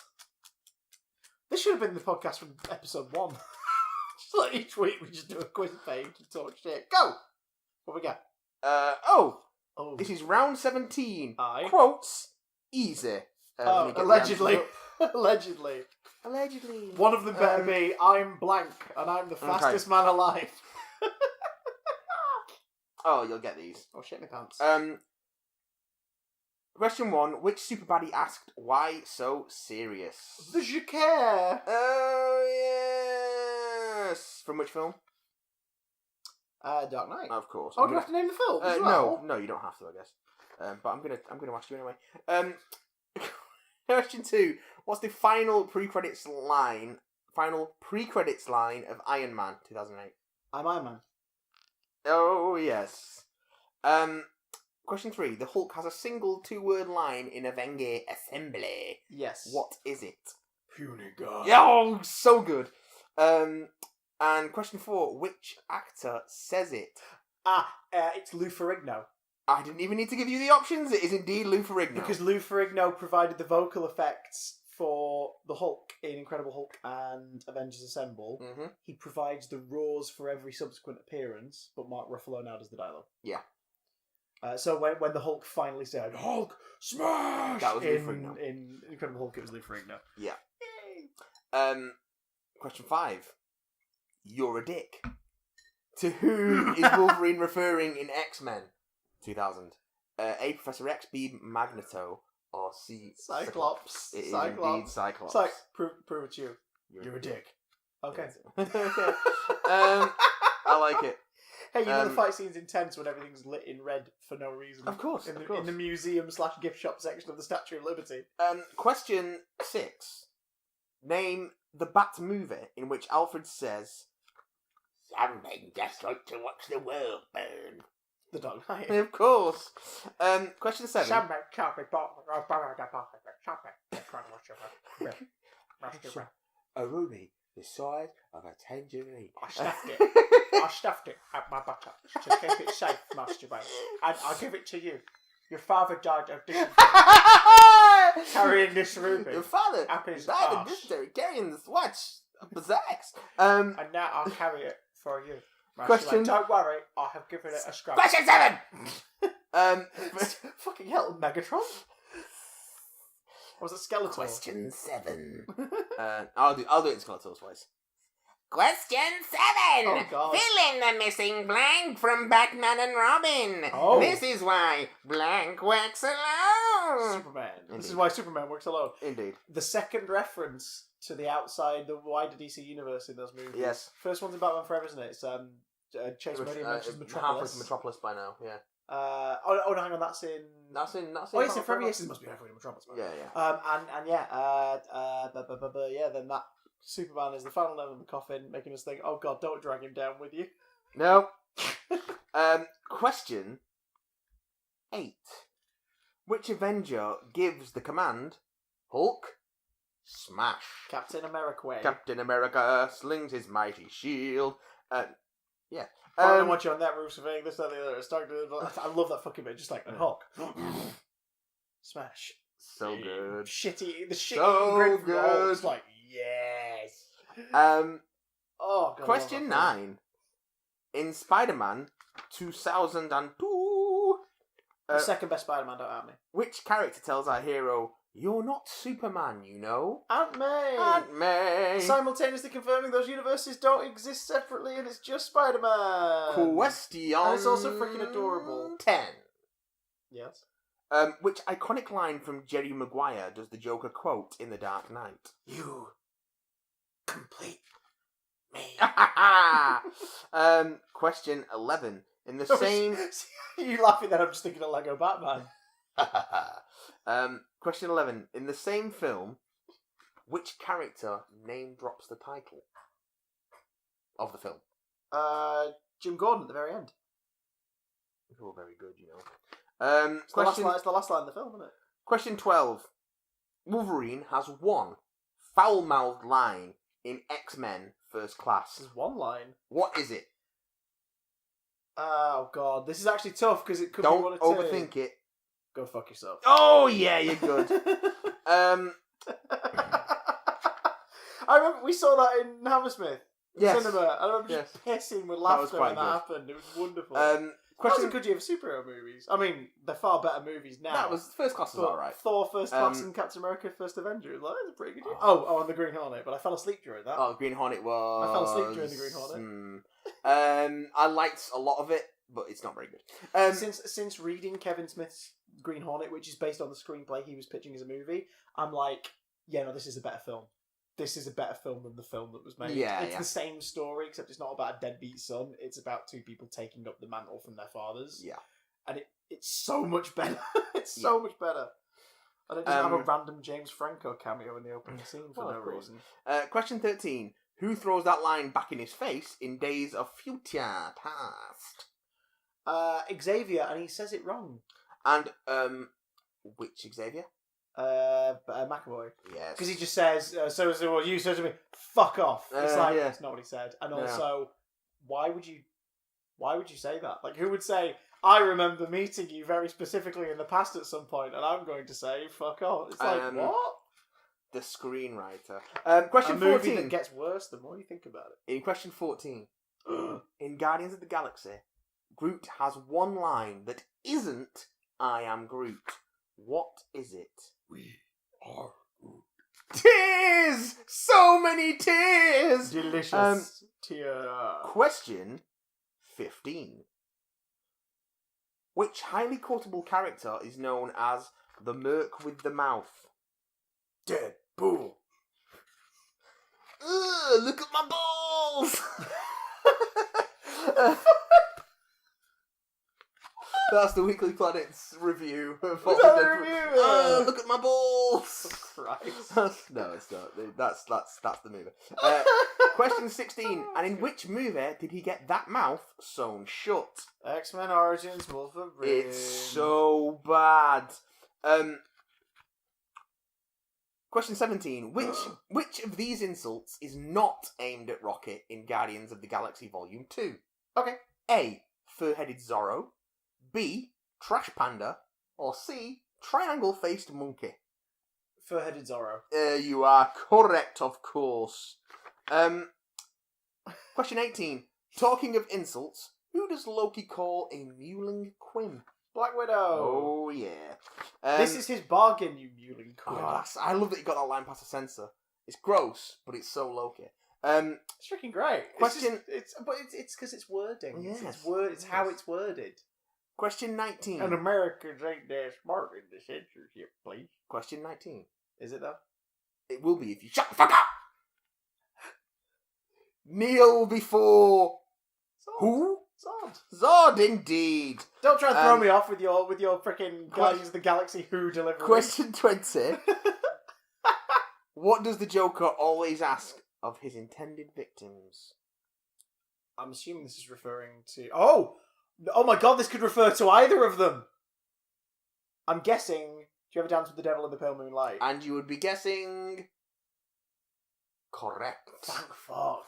You got a 20 out of 20 on that one. Did I? Yeah, you got them all right. Yeah. Yes. I was going to say, because it could be, do you want to know how I got these scars? But I was like, no. I asked that of all my prey. I just like the sound of it. Right, well, I'm going to... Should we take a look at the hard one? Do you know what? I want to hit you with the hard round. Because you want to hit me with the hard round? Yeah, and I'll tell you why. Because if you get 10 out the of... unmade movie If one? you get at least 10... So we do that? If you get at least 10 out of 20... Alright. There's a prize. Oh, God. Alright. And then we'll get into emails. Yeah. Alright. We can go long on this if you one get because less it's the 100th than, episode. If you get less than 10 out of 20... Yeah. You've got to fill me with cake. Oh, fuck, I haven't got any cake in. Well, you'll have to bake it I've got some inside waffles me. in the I know freezer. you're packing away. So I've got 2 sweet waffles in the freezer. A 2-pack of sweet waffles. Are they Eggos? No. Oh. They might as well be, but they're not. Are you ready for this, boy? Yeah, hit me with these. Here we go, ladies and gentlemen. Matthew Watson, welcome to round 30, the last round of the book. Unmade movies. I can't believe we got through all 30 rounds in this podcast. Adaptations from an alternate universe. Okay. This is some nerd trivia shit right here. Alright. Question 1. Yeah. Which superhero movie did James Cameron almost direct in the 90s? Spider-Man. And it was fucking trash. Based on all the versions of it. Yep. Name the anti-heroes assemble DC movie that has failed to materialise despite once having Guillermo del Toro attached. Oh, Justice League Dark. Yes. Which sucks because I want that film right now. Which character was Anne Hathaway in line to play in Sam Raimi's ill-fated Spider-Man 4? Now, I cannot accept the previous mention of this character we made. You have to give me either the alias or the usual name. It's Black Cat / Felicia Hardy. Felicia Hardy. Fucking Morbius the Night Show. Felicia. I must have plasma. Oh, fucking hell. True or false? Death Probably. Wish director Michael Winner came close to making a Captain America film. Calm down, dear. It's a trivia question. I'm going to say what I hope it is, which is false. It's true. Of course it is. Why else would it be in there? Oh. Superman Lives was set to be directed by Tim Burton. Aye. And would have starred Nicolas Cage. Yes. And this question's worded really incorrectly, so I will Yeah. reword it. Who originally had written the script the film was based on? So, this isn't the first draft of the script, it's the draft of the script that Tim Burton... Oh, Kevin Smith. Kevin Smith. Yeah. It said who was writing it. Kevin Smith was not writing the Tim Burton movie. Kevin Smith already had a version of the script. He was the second writer. Superman Lives producer John Peters was reportedly set on including a giant spider. Which Peters produced film ended up with a giant spider? That would be 1999's Wild Wild West. WikiWild. Is it 99? WikiWild, absolutely. Oh, okay. They were this wrong. Was reportedly set including a giant mechanical spider. No, you want a giant spider. Just a giant spider. Spiders are the most vicious killers in the animal kingdom. And could there be a fight with a polar bear? Brainiac's rattling polar bears. You know polar bears? They're the most vicious killers in the animal kingdom. You know, I watched that again the other day. Kevin Smith. That 15-20 minute segment. That's some of the best storytelling It's so I've good. ever seen. It's amazing. So good. Who said this of their unhappy Superman costume test? Okay. I'm stood there, and then I have this picture of me in that costume on posters all around the world, and I was like, no way. And I unzipped it. I can give you a clue. Brandon Routh? No. Okay. Sorry. What was it? Jude Law. Oh, so it was an actor who didn't... Of course, yeah. He was in the running. Well, it said who said this of their unhappy costume test. Oh, so yeah. Well, yeah, he was in the running to play him in Superman Returns. Oof. Yeah. Which supervillain would Christopher Reeve have faced in Superman 5? They actually would have gone for a full-blown supervillain from the... Brainiac? Yeah. Oh, cool. Brainiac was on the cards. Oh no, Cannon would have fucked that one up. What was the working title of the 5-quel that would have followed Batman and Robin? Now, there are several titles that have bandied around, but I will accept any of them personally. If I've heard it, I will accept it. I've heard... I'll give you a couple. Yes. Before you tell me if I'm right or wrong, because I'm pretty sure I've heard Batman Triumphant. Mm-hmm. I've heard Batman Dark Knight with a capitalised K in the middle of it. Yeah. I think that might have been all the ones I've heard. Those are indeed the 2 titles that were associated with the Schumacher 5. Have they got a different one? No, it's Batman Triumphant they put in. There were other ones as well, but they were all reboots. But yeah, because they were going to do year 1 for a bit, weren't they? Yeah. With Clooney. And Darren Aronofsky. With Clooney. No, I'm briefly Schumacher wanted to do it. God. He wanted to do it with Clooney and go back to the beginning of the story, just like... No, that makes no sense. Which Frank Miller comic did our Darren Aronofsky attempt to make into a movie? Batman Year One. Fuck yeah! And who was approached for the lead role?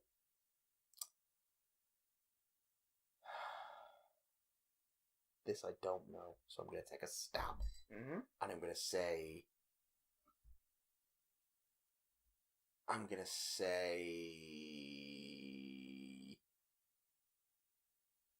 Pulling out the time it was made and... So early to mid 2000s. Early to mid 2000s. I'm gonna go. Don't know why. I don't know why this is in my head, and it's gonna be wrong. It's gonna be so wrong, but I have to say it. Adrian Brody. It's very wrong. It's Christian Bale. Oh, okay.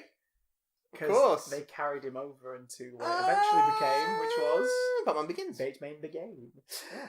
I knew it was in trouble when this person said, "Why does everything have to be so dark?" Which actor gave this reason for departing a superhero franchise? I knew it was in trouble when blah said, "Why does everything have to be so dark?" I can tell you who they were referring to, not by name, but what their position was in the project. It would have been the director, sure. It was a director, yeah. So the actor gave this... This is a quote from the actor who left the franchise. "I knew it was in trouble when the new director said, 'Why does everything have to be so dark?'" Michael Keaton. It is indeed a quote from Michael Keaton on departing Batman Forever. Yeah. Talking about Joel Schumacher, yeah. Armie Hammer and George Miller almost collaborated on which abandoned superhero movie? Justice League Mortal. Fuck. It was literally days away from rolling. It was. Because we had that costume pick not long ago. Which is a terrible quality pick. Yeah. But yeah. Blade Trinity duo David S. Goyer and Ryan Reynolds almost brought which comic book character to the big screen? I kind of like, and I kind of want to peek into the alternate universe where this happens, the alternate timeline where this occurs. I'm thinking about Reynolds and Goya, so it probably would have been Deadpool. Nope. Oh, okay. It was the Flash. Fuck off. Reynolds, I can see. But Goya? Goya, no. Fuck that. But Goya's like so attached to DC side of everything that you can tell he was like, yeah, I want to do it. Just as long as it's a Martian Manhunter. So that's stupid bullshit. Anyway, Supergirl though. Anyway, Superman's Jesus. Which, hang on, no. Written by J.J. Abrams. Almost directed by Brett Ratner. Then McGee. Name this failed comic book movie. So it's a film that never came to be. Superman Flyby. Superman Flyby. Yeah. Another one with a weirdly stylized title. Yeah. Which never-made Wolfgang Peterson comic book movie was teased in poster form in I Am Legend? Oh, Batman vs Superman. Yeah, isn't it weird that fucking exists? Yeah. Well, technically, no, that hasn't been made. No one's ever made Batman vs Superman into a movie. Batman v Superman? It was a thing. Hellboy 3 never materialised. But which Stranger Things actor is now playing Big Red in the upcoming reboot? Oh, David Harbour. Fuck yes. Can't wait for the trailer for that to drop. What if Superman were to drop onto the White House and snatch the president out of the Oval Office? David, get out of here. David, get out of here. Yeah, don't do it, David. What was the name of the binned Spider-Man villain team-up movie? Don't overthink it. Sinister Six? Yes. I was leaning towards Black and Silver. It isn't binned, is it? It is. Well, Black and Silver's happening because Amy Pascal is Amy Pascal. Happening. It's not gonna happen. And Amy Pascal's shit. No, it's in pre-pro. It's not gonna happen because Venom's gonna fail. No, Venom's not gonna fail. Of course, everyone's gonna go see Venom because everyone's like, Venom is so cool. And everybody who wasn't a teenager in the mid-90s is going, no, he's not. Avi Arad. Avi Arad. Avi Arad. Avi Arad. Avi Arad. Ugh. 2 questions to go, Matt. If you fail these, you've still technically got more than 10. Okay. Name the director who toiled for years on an adaptation of Watchmen before Zack Snyder eventually made his 2009 cut. Terry Gilliam. Terry Gilliam, who I still would like to see direct TV version, except maybe not so much now because it turns out he's a bit of a prick. Yeah, well. Because, you know, like... But he has finished The Man Who Killed Don Quixote. Is it a documentary? No, there was a film. No, Lost in La Mancha was a documentary about it, wasn't it? It's finished now. It's coming out. Oh. Trailers are out. Will anyone care? Probably not. Probably not. Daring, fun, funny, and hugely exciting. Shame we won't see it. Simon Pegg said this about which unmade comic book movie? Simon Pegg. Daring, fun, funny, and hugely exciting. Shame we won't see it. Edgar Wright's Ant-Man. Edgar Wright's Ant-Man is indeed the answer. Matthew It's Watson, Simon Pegg. you get your prize. Oh, God. You get to live for another day. But also as a bonus prize. Oh, God, what have you done? So, like I said, I went rooting through all of these. I didn't buy you all of anything. these magazines. It doesn't matter. I planned this. I went rooting through all of these magazines and whatnot and found this quiz book, but it's not the only thing I found. What else did you find? The other thing I found, I'm not going to do anything with, because it's me, and you'll know why when you see it. Okay. But you might enjoy it. Now, I know obviously you've taken your walls down, they're all I barren have now, taken my walls but down. I'm assuming some stuff will go up again in the new days. Oh, yeah, nearly everything So, was going to go up again. Please take good care of this Last Jedi poster. Oh! Yes! Go alongside your Force Awakens. Yes! I will! I will treasure this forever, Christopher. Because even if you lost your I think it's the best Star Wars film. And you would be right to have your own opinion. Happy 100 episodes! Hey! Let's talk about emails! Oh, I thought we were going to announce it was the last one. Oh, no. Oh, well, we'll get round to it. We'll take it up to 104. 2 years. And then we'll think about it. Yeah. 3 people are shitting themselves right now. Emails. Let's have a little look. Emails. Emails. Sorry, that must be something I ate.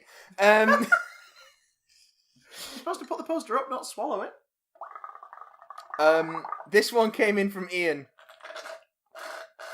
Sorry, and it's titled... You just sharted then. Oh, well, I'll clean it up later, it'll be fine. Happy 102nd birthday. Yeah. Here are a list of my favourite moments. When I drew you guys and broke Chris. Yeah, also, the McGann voice email about Quest for Camelot. that was pretty traumatic. Remember, Phoenix, think alarm clocks. Also, listening to some back. Billy Tracy predicted William Hartnell in season 10. Did he ever get you those drinks? You've not seen him since. We've not physically seen him since that time, I believe. So we're gonna have to chase that. All the comic stuff you've taught me, so I can sound clever when a Marvel movie's out. Yeah, well, we know a thing or two about a thing or two. The hilarious jokes at the start from Chris. Honestly, that is the funniest he ever is. Thanks. All of Matt in the Dark and Sexy and Right Now class podcast / anytime Matt gets really pissed off. You both said you wouldn't watch series 2, so I guess since it might be a Big Finish box set, I guess we'll be getting a review. That's a technicality. Read the small print. Read the small print. When Santa appeared and the special guests. I loved the Santa episode. It's a shame he couldn't make it last year, but we stopped believing last year. The unitard of Doctor Who. When Matt reads something he doesn't understand, which is frequently. The big damn stream with the puppets and the Jesse R. James discussion, which asked the question pondered over for years. What is Ekins backwards? Any of the musical moments where you break into song? Fair enough. There've been quite a few, actually. The incident. Oh, God, not the incident. I'm trying to think up from really different questions. I still haven't watched the return of Dr. Mysterio. Do I win something?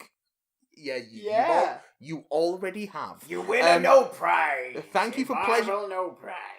Thank you for pleasuring my ears holes. Unfortunately, my left one is kind of waxy, so. Thank you, sugars. Oh, and when we thought the world would get better, but it didn't. Yeah. Oh, you're telling me. You know, I think go back, right? We like episode 12 or whatever. We did Supervillain Top Trumps. Yeah. And we were like, this is never going to happen in a million years. Yeah. This guy dude's too cartoonishly fucked up. Yeah. It's never going to happen. Yeah. God, we got that one wrong, didn't we? That was terrible. Just a quickie from Twitter. Yeah. Dan Rawlings. Hey, Dan Rawlings. Dan Rawlings says, every time Matt laughs uncontrollably... Which is frequently. And Chris struggles to finish whatever it is he's saying over the top. Although usually it's me struggling to finish what I'm saying over Chris babbling inanely. You saying uncontrollably? I mean, you're correct. Question. Yes. That's the title of the email. This one comes in from Mitchell and is completely unrelated to our 100th episode. Oh? What is your favourite Beatles song? That's a lovely question. How long do you have? Does Wild My Guitar technically count as a Beatles song? No, it is a Beatles song. Then yes, that's fine. Yeah, it's I've got a soft spot for Eleanor Rigby. Oh, should be glad to know that. And Maxwell Silverhammer. I like Maxwell Silverhammer quite a bit as well. I am going to cheat, and I'm going to say the second side of Abbey Road. The medley. That's a whole... Oh, okay, fair enough. Yeah, fair enough. From... what does it start on? It starts on...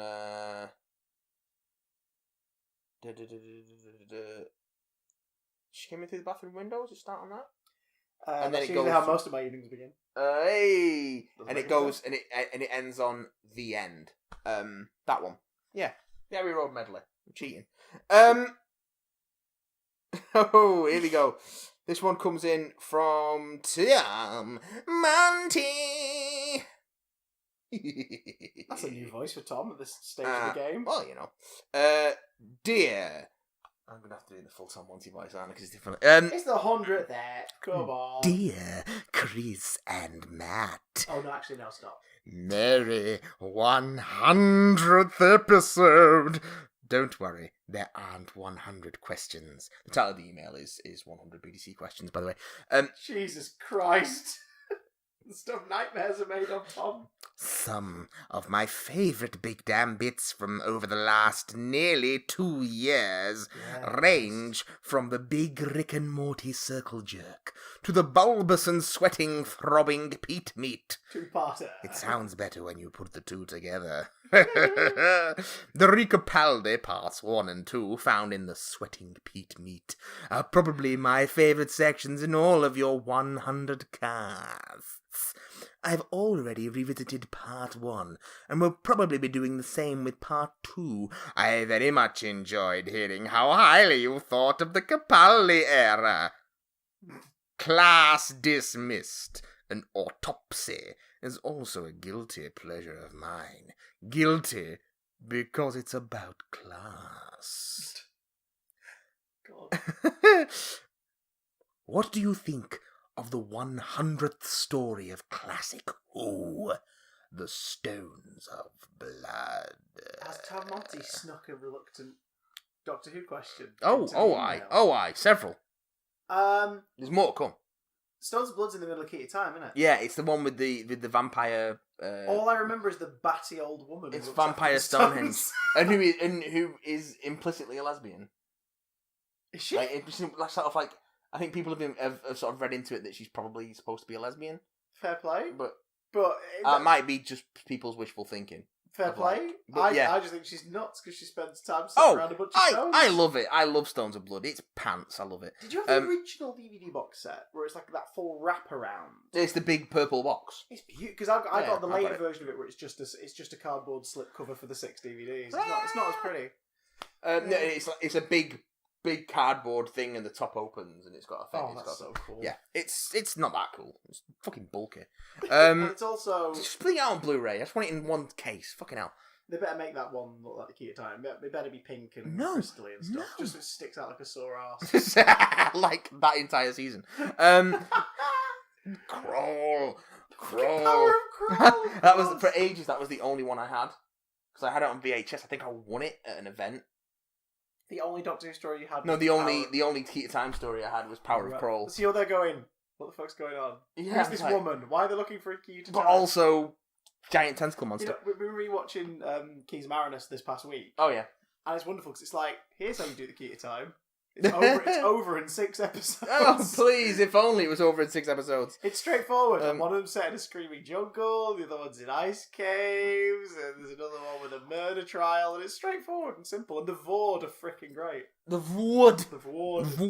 Especially when that one's disguised as freaking, what's his name? I don't know. What's the name of the old guy who sends them off on the quest in the first place? I've not seen the Keys and Baroness. Have you ever seen it? No. It's great. It's really, there's some William Hart had a scheduled vacation to give him some time off. Oh yeah, so he's not in like 2 episodes. There's like 2 episodes of the Doctor's just not in it, and when they finally meet back up with him again on like the place where they're meant to meet him, it's like he's not got any of the keys. It's just like, what the fuck's he been doing for a week? Oh, just chilling out. Sod all. He's been in Tenerife. Yes. What do you think of the 100th episode of New Hue? Oh, what's that one? The Crimson Horror. Those titles are wonderfully sort of synergetic. Yeah, I like the Crimson Horror. The Stones, the Stones of Blood. Stones of Blood and the Crimson Horror. The Crimson Horror. I like the Crimson Horror. It's fine. It's a bit of fluff. It's fun enough. Who's the villain again? It's Diana Rigg. Rigg. She's got the parasite thing on her neck. Mr. Sweet. Yeah, that's great. And it turned people get turned red and just turn into wood. And it's a weird. non-Moffat Paternoster story. Yeah. Margate, isn't it? It's a Margate one. I think so. So it's they're not overdone in the ways that he tends to overdo them. No. So it's also, I think it was before we got sick of them. Yeah. I think it was like their second or third. It was like there was a third appearance. There's a third appearance. And also just that whole setting. And Matt Smith's Yorkshire accent in the flashbacks. And the visuals are like crawling along the frozen, like the lockjaw, stuck in place. Yeah, do you know what? I like Crimson Horror's alright. The Crimson Horror. In November of 2063, do you think Doctor Who will still be running? If so, the th Doctor will be taking the helm for the 100th anniversary. What number do you think N would be? I hope that they do about 4 years each, don't they? I hope that it has a successful 6 years from now when we get at least 2 more Doctors, and then that it fucks off for a couple decades, and then comes back. Why don't they revive it on the 100th anniversary with the 16th Doctor? Yeah, the 6th, which will be a gender neutral child in a motorised wheelchair with K9 as the psychic. Oh, based on their own novelisation. Damn you, SJWs. Russell T Davies wrote that. I know. I'm being satirical. He's an RTD. He's an RTD SJW. He's being a troll though. That's the difference. I love it. I fucking love it. I love it. I was gonna say, if Doctor Who isn't running in November 2063, what do you think would have caused its second demise? The impending thermonuclear World War III. If Doctor Who isn't running in November 2063, do you think the BBC would still do something to celebrate? Provided the BBC are still in existence themselves. Oh yeah, they're gonna have to. Whether it's running or not, they'll do something to celebrate. They might even do, like I say, bring it back with the 16th Doctor. Do you think you'll even care in 2063? I don't even think I'll be alive in 2063. Like, I'll be what? I'll be 75? I'll be impressed if I make it to 60 at this rate. I'll be dead along. I didn't think I was going to make it to 30, to be honest. You still haven't. You died in a firefight. No! Here's to next 100 episodes. Tom Monty. Thanks, Tom. You lovely loyal chunk of beef. Unless you're vegan. Or veggie. This one comes in from friend of the show, Charles. Who's recently been having a whale of a time in the States, seems like. Buggered right off to Disney World. Yeah. And seemed like it was having a cracking time. He's surrounded by puppies and... Puppies and cobbles. They've been at home. Oh man. Oh man, we need to come and see us again soon, Charles. We've reached our hundreds. Come and join us. He says congratulations, and he says, in lieu of a telegram from her Madge, well, she's been busy this week. Let me be the first. Let me be the first to congratulate you on your big damn centenary, my lovely lads. You've always been a consistently wonderful, weird, and engaging cornerstone of my last 100 weeks, and may it long continue. I would love to. I've also thoroughly enjoyed my 2 stints on there with you both, so hopefully there'll be space for me there again somewhere down the road. You have an open invite, Charles, whenever you feel like it. Pop right in. Aye. Send the actress to the bishop. Hey! To tie in with such a big event in the show's history, I'd like it if you both could share some of your favourite events from elsewhere in the pop cultural space, be it a blockbuster film or a comic crossover or whatever you choose for it to mean. 100 kisses to you both. Much love, Charles. Bless his eyes. Our favourite big milestones in pop culture, stuff, since we started, is that Avengers. Oh god, Infinity War. Infinity War's definitely up there. Well, not even Infinity War, just original Avengers. Okay. Oh, we're talking about just in general, wow. Original Avengers stuff we've lived in, especially. Straight up. Yeah, that was the feeling that night watching that for the first time. That was mind blowing when that happened. When my brother and stepdad, it was incredible. It was just like, my god, this is happened. Yeah. Doctor Who coming back and being good. Yes. Right. The 50th, so arguably, like that, the night of the 50th. Yeah, it felt joyous kind of. I think me and Charles watched that together actually. We mocked it mercilessly. Yeah, I can imagine. It's not I watched it at the XL. I mean, it's great, but it's not. And then went to bed good. like almost immediately afterwards. No, I went to bed and then got my iPad out and went on iPlayer and watched the 5-ish Doctors reboot.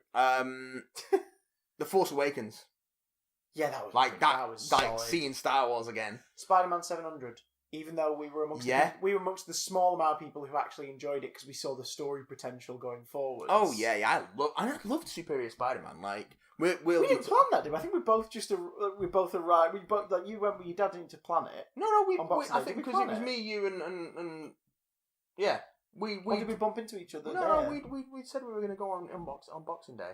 Yeah. So we both knew we were going in, so I think we expected to meet each other there. It was magical still in that street on Boxing Day. No other freaking shop open in the Northern Quarter. Forbidden Planet. I've come for Amazing Spider-Man 700, please. Thank you. Goodbye. And Avenging Spider-Man 15 because I did the postscript story. Yeah, of course. And then I got them signed about a year or so later by good old Dan, along with the Adi Granov con-exclusive variant of Superior Spider-Man #1. Which are the only 2 comics I've kept from my long box, which I have since sold.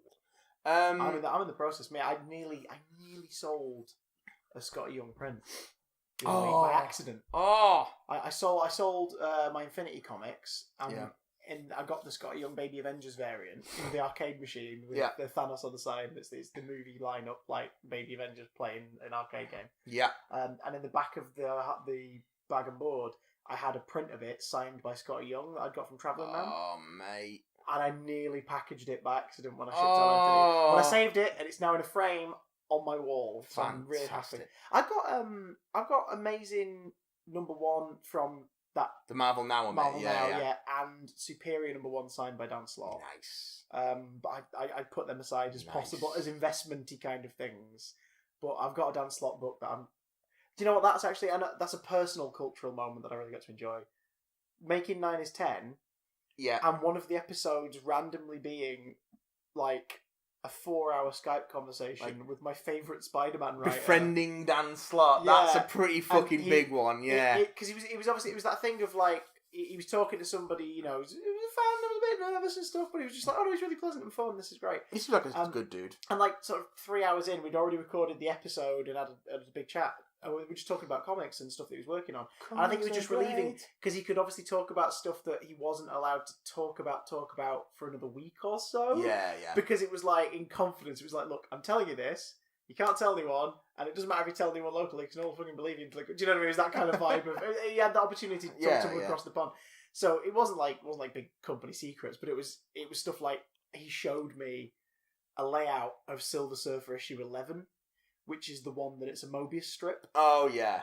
And he was like, you need to see how mental this is. Like, look at this thing. And he showed me, like, there was a whiteboard in the back of his office, and it was just covered in Michael Aldridge's, path. So he sort of, like, mapped it out, and Dan was figuring out how to do the dialogue. So when I met him to thank him for 9 is 10 at LFCC that year, I brought the issue 11 of Silver Surfer, and he signed the front. You see this on the stairs. Mm-hmm. He signed the front to me and stuff, and I was like, that is... It was just such a wonderful thing. Every time I look at that, I think I did a celebration of my favourite series of Doctor Who on the 10th anniversary of the show coming back with my favourite Spider-Man writer, and then he signed this Silver Surfer comic book for me that he told me about before it came out. Yeah. That one little comic book holds so much of a weird cultural significance for me that I love that thing to death. Yeah. Oh, and the birth of our first child as well. Yes. That's pretty important. You know? Yes. That was a hell of a labour. And little Jerome. When they sewed me back together, they didn't quite line the two halves up. So you've got two halves of a belly button. No, I just piss funny. Oh. All right. Next email. Oh god. This is a new. This is someone who's not emailed in before. I just piss funny. It's a weird title. It's a digital marketing SEO SMO PPC mobile application responsive website. Comes in from Santosh. Right. It says, "Hi. We'd like to inform you a very important issue regarding your website, which is the reason why you are losing lots of traffic." I think the main reason we're losing lots of traffic, Santosh, is we don't have a fucking website. Your website is great in terms of design and content. Good to know. However, it doesn't follow search engine guidelines, so it has a very low visibility in search results. Well, search results generally don't return fucking non-existent websites, do they, Santosh? We've done a thorough SEO audit of your website and found that it has a big potential to generate more revenue than what it might be earning at the present. I mean, that's impressive to do a thorough audit of something that doesn't exist. I know. That's pretty cool. And yes, we have generated a report for the same as well. Oh, snap. We'd be glad to share the SEO audit report with you so that you can check it yourself and find out what should be done to make it SEO friendly. If you are interested in the free of cost and no obligations audit and keywords recommendation report, please reply to this email and one of our consultants will share the report. Regards, Santosh, Digital Marketing Manager. Oh, thank you for showing your appreciation of the show, Santosh. Thanks for that. Jesus, this is a long email! Who's this from? This one comes in from George. Titled Big Damn 100th Anniversary, or The Unexpected Virtue of Hurndall's Horn. It's not here, but it's here in the spirit. It's here. It's in a drawer. It's up my bum. Disclaimer. You will need a lot of syrup for all the waffle in this email. Matt, please read in the voice of my mate Jim, open to interpretation. Only clue I'll give you is that he's a Libra. Oh! Ah!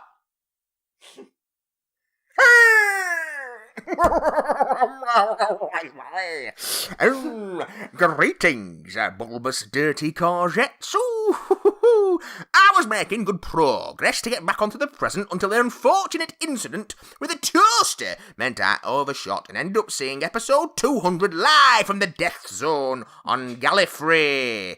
By the way, fantastic CGI work putting Richard Hurndall's face over a superb performance from Guy Lambert.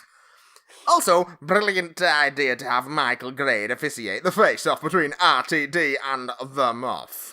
If you haven't guessed already, I have a few Doctor Who questions that are in need of some reluctant answers. Can you help me? No. Firstly, Oh. After reading up on some episodes of Doctor Who, it originally started off very different from the final product. Are there any episodes of either original or new Who that you think would benefit from use of a different character, actor, or villain? You can't use the obvious answer, which would be an actual plot between Series 7 and 9. My choice would be Timothy Dalton reprising his role as Rassilon in Hellbent, because I think it would have made his character have some actual screen presence and make me actually give a shit about the Time Lords. Well, it definitely had some context, because it'd make you feel like this was indeed following on from the end of time, wouldn't it, if it was actually Dalton? Because instead, it's just, he's called Rassilon at once, and you see him with the gauntlet, briefly. That's the only connection you have to it being the same character. And it's like, why is he regenerated? What's happened? And why would he regenerate into an older man that's much older? My main one is, I really would have liked to have Eccleston around for the 50th. You know, even if he wasn't one of the Doctors participating in the story as a bulk, have him be like have him be the cherry on top. Yeah, just for him to have been there and been involved. Even if it's just you know when it does the shot of "I'm for my next trick," which obviously was put in there to make us go, "Yay, the one who brought it back!" Like have it be an original moment. Do you know what I mean? Even if it's just that, it's just like they shoot a moment especially. So you'd go, oh, there he is. That would make me happy. Are there any... Oh, pardon me. Are there any characters you would have liked to have seen stick around as companions? Like one-off characters? Yeah. I always think that, I can't remember his character's name now, but Frank Skinner's character from Mummy and the Orient Express. Oh, yeah, he was alright. Should have gone into the TARDIS. So like, I'll be like, oh, you could, because I think he does, doesn't he? Toward the end, he's like, oh, you could do, this needs fixing or whatever, this, that, the other. Yeah. The Doctor should have kept him round. Yeah. And then we shouldn't have seen him again until like the middle of the next series. Like in the middle, no, do you know what I mean? Like in the middle of the next series, he comes out and says like, I'm making a brew, do you want one? Just have the Doctor be like, wait, what? It's like, yeah, I've been, do you know, and just like... He's been hanging around. He's been happy as Larry, because he's obviously just found an area where he's like a kitchen, a bedroom, and he's just been fixing shit throughout the whole thing. And just be like, quite good. Oh, okay. Like, so not a companion per se, but, you know, a pre-Nardole, if you will. Fucking hell. I'm Frank Skinner. And a complete absence... Perkins. A complete absence of Nardole would have been an improvement. I don't know, we kind of liked him. I'm Nardole! It ate it! It ate my whole body! Oh, so good. Five Fans Nardole is the best thing to come out of good. Okay, next one. Secondly, on the subject of stories we never got to see, what classic partly or completely missing serial do you regret not being able to see in its entirety or at all? Dalek's Master Plan. And do you think they will ever be found, or would you be happy with an animated recreation? I don't know, considering the soundtracks pretty much exist for almost everything. Yeah. I'm fine with animated recreations, but even if not fully animated, just like original illustrations to do like the telesnapped versions. Do you know what I mean? Yeah. Because sometimes the animation is like, oh, okay. But rewatching the Marco Polo recreation the other day, telesnaps works fine. See, because I love Power of the Daleks, but I haven't seen the animated version. Yeah. Because I spent so long. I listened to the cassette release with the Tom Baker linking narration. Oh, where he's remembering in it as character, the Fourth Doctor, yeah. So many fucking times that I don't love that story. I don't need visuals for it. Yeah. But at the same token, I would love to see what the original version looked like. But yeah, in terms of missing stories, there aren't any that I have a particular urge to see complete. I just would like to see more of them complete. That'd just be nice. Yeah. I think do a box set called like Lost in Time 2. Yeah. And basically like spend as much time as you want on it to entertain. Take every soundtrack for every currently missing serial that you have the soundtrack of. Yeah. And do telesnaps either from telesnaps or from illustrations. Yeah. And just not full blown animation, just illustrations, like commission like 50 per story. Yeah. Just do that. Put that out, call it Lost in Time 2, and it's like an update, because Lost in Time was every bit of every story that still exists in some way. So it was like an episode of this here, and an episode of that there, and some audio here. This could be here we go, we've taken everything that as of 2016, 2017 releases has yet to be found, and here's the way, like if you wanted to box set everything, buy this, and this fills in your gaps. Do you know what I mean? Like that'd be fine by me. Tell you what you do. So you get to enjoy the story in some way. What you do is you get a blank VHS, and you send it off to Loose Cannon. Yeah. And what they do is they record their fan-made reconstruction, and then they send it back to you. It's great. While we're at it, we'll ask BBV for all of their and then you just spin-offs. Then you just shake down anyone. Just rip that to digital with your special VHS to digital converter. Sorted. Upscale it. Oh God. For me, it's not so much the missing stories as it is I would have. The thing that I would, if I could go back in time and save anything, I would go back and make sure Sharda got finished.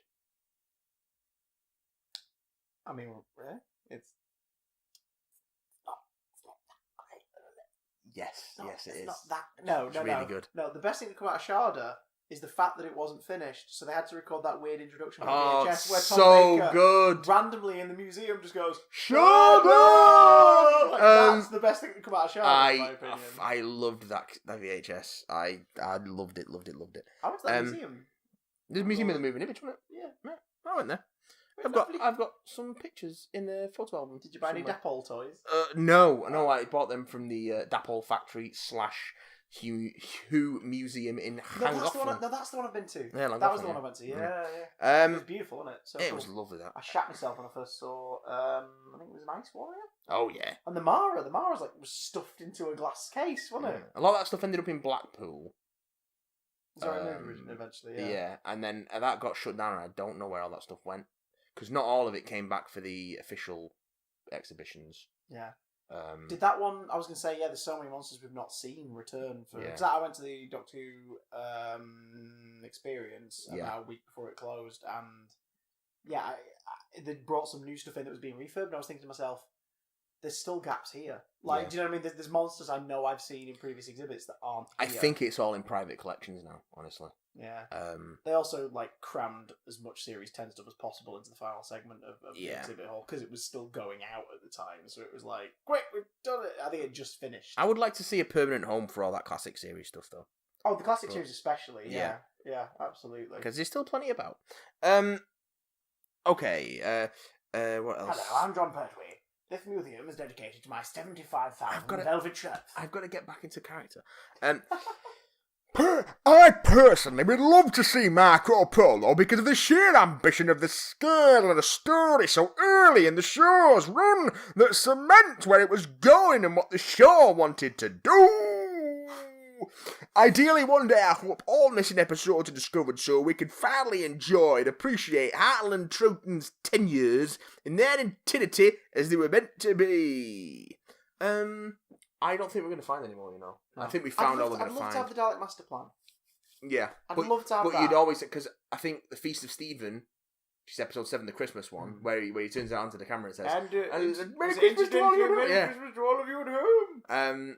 I believe that is one of the episodes that's confirmed to have never been sold on abroad or copied or anything. Yeah. So that's gone. Yeah, we have that clip. Yeah. Because it was played on the stuff, I guess. Unless that's a lot of stuff. A lot of the extant clips. They're either from shows like Blue Peter and stuff where they got hold of. They just went into the archives, grabbed a bunch of stuff to use to make montages and clipped it off to So that stuff survives from that. They've had whole episodes as well, haven't they? Because they were just there. Yeah. That it was found amongst Blue Peter shit. Here's an episode of frickin' Reign of Terror and shit like that. And a bunch of censor clips as well. Yeah. Clips that were cut by the censors in other countries. But yeah, I would love to see more. What's the lead episode to the Master Plan? The one where Mission to the Unknown. Yeah, where it's just it's basically like the Legion of Doom of Doctor Who. It's like a bunch of the villains up to that point so far, and going we're going to do this shit and this that and the other, and because it's the only other appearance of Peter Butterworth, isn't it, as the monk, the meddling monk? Is it? Yeah, he appears in that one because it's after the Time Meddler, and it's like it's almost like that story's going to carry on. Of course, that it never did. I like to see that one. I'd like to see that one in some form. That would be nice. Although the chase will take some beating. Why is that man dressed as Frankenstein's monster able to lift a Dalek? Just don't. Why is Dracula lifting Dalek? And finally, if Doctor Who was never taken off air in 1989, and you had the choice of casting the 8th Doctor, companions, and the Master, who would you choose and why? My choices would be Emma Thompson as the Doctor, facing off against John Cleese's Master, with maybe Colin Firth as an Ian Chesterton-style companion. Thanks for the answers, and more importantly, thank you both for making 100 wonderful episodes of my favourite podcast on the internet. You had me with the Scotch egg joke in episode 1, and they've just got better and better ever since. I didn't think there were people so well versed in nerdology, so here's to many more episodes with the big damn boys. Thank you for everything, Chris and Matt. Goodbye, my dears. George. Thanks. Thank you. Nardology, by the way. No, it's nerdology, but we're actually well versed in nardology. We hate it. It's true. We hate the whole body. Emma Thompson in the 90s, that's a hell of a pick, yeah. Michael Palin. 90s Michael It was going to be... were he not doing travel shows? It was going to be Richard Griffith, wasn't it? Yes, what? You know, I wonder what that would have done to it. Do you know what I mean? I don't think that would be the casting choice that would have made people flock back to it. Do you think the ratings would have ballooned? But it... Oh. Fat joke. I think you'll find we call them jolly jokes. Oh, yeah, sure. Jolly japes, as you will. Jolly japes. I'm such a jolly fellow. Bubbly. Lots of personality. As much as that... Yeah, who would have been a good 90s? And Yvette Fielding as the companion, not because she's perfect, but it would have stopped her from making Most Haunted in the late 90s. Hey! Mary loves Dick. Craig Charles is the Doctor. No, Craig Charles is a companion. As himself. Dave Lister. He's just Craig Charles. Just as Dave Lister. No, not as Craig Charles. God. Craig Charles is Craig Charles. Where's my companion gone? Just exits the TARDIS bathroom with a line of coke under his nose. Allegedly. Not allegedly. He's talked very openly about it. It's fine. He's made some mistakes. I've made a few. I've had my fair share of coke sucked up my face, and I've still come through. Oh, did you hear, by the way, about Bohemian Rhapsody? The film? Yeah. Which bit? It doesn't feature any of his AIDS stuff. Yeah. Oh, no, it cuts off at Live Aid. Live Aid's the end of the film. The 85 I'm gig. suddenly not interested in it anymore. Well, you know why that's happened, haven't you? We talked about it before, about how Brian Cohen left. It's a compromise. Yeah. This way it's a story. Freddie's the central character, but it's a story it's a story about Queen and their success, not a story about Freddie. Anyway. Fucking bullshit, isn't it? 1989 Doctor Who casting. However, I will go and watch it because I'm a massive Queen nerd and I love the fact that Kenny Everett will be a character in a film. So Kenny Everett as the Doctor. Well, he couldn't have played him in the 90s. He was dead by 93. Of course he was. But in an alternate 80s, Kenny Everett would have played a slightly raunchier, sort of 6th or 7th Doctor. And that would have been wonderful. So good. Tom Baker again. Everyone wants the Tom Baker again. The Dark Dimension. John Nathan Turner. John Nathan Turner finally gets to stop producing the show, but he has to star in it. Oh, this is bullshit. An Eric Saywood script edit. I just thought it'd be quite good if you received more blood. Thanks, Eric. Thanks for your input. And Pip and Jane Baker are the companions. Oh Christ. No. Moving swiftly on. Chris Chibnall's the villain. Young Chris Chibnall's the villain. He just comes in and keeps questioning them to their face. Tiny Chris Chibnall. This one comes in from Lewis. Louis Hewis and the Newis. Terrible, that, isn't it? Hello, Big Nat Boys. Hi! Happy 100 eps. Oh, Bay. I've loved listening for the past 100 weeks, and I can't wait for another 100. Oh, I mean, just don't count your fucking chickens. We might be dead. Favourite moments. Favourite moments include Matt's Pokemon Go rant in episode 4. Jesus Christ, yes. The in-depth look backs on the Arkham series and Ghostbusters. We want to do more of those in-depth episodes. It's just prior planning and shit, innit?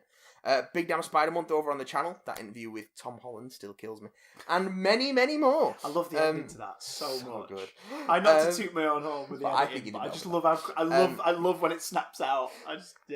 Thanks for being a genuine highlight of my week, guys. Bye. Thanks, Huey Lewis and the Newest. We do want to focus more on the channel. It's just finding the time and planning stuff. So. And laptops not being dead. Yeah.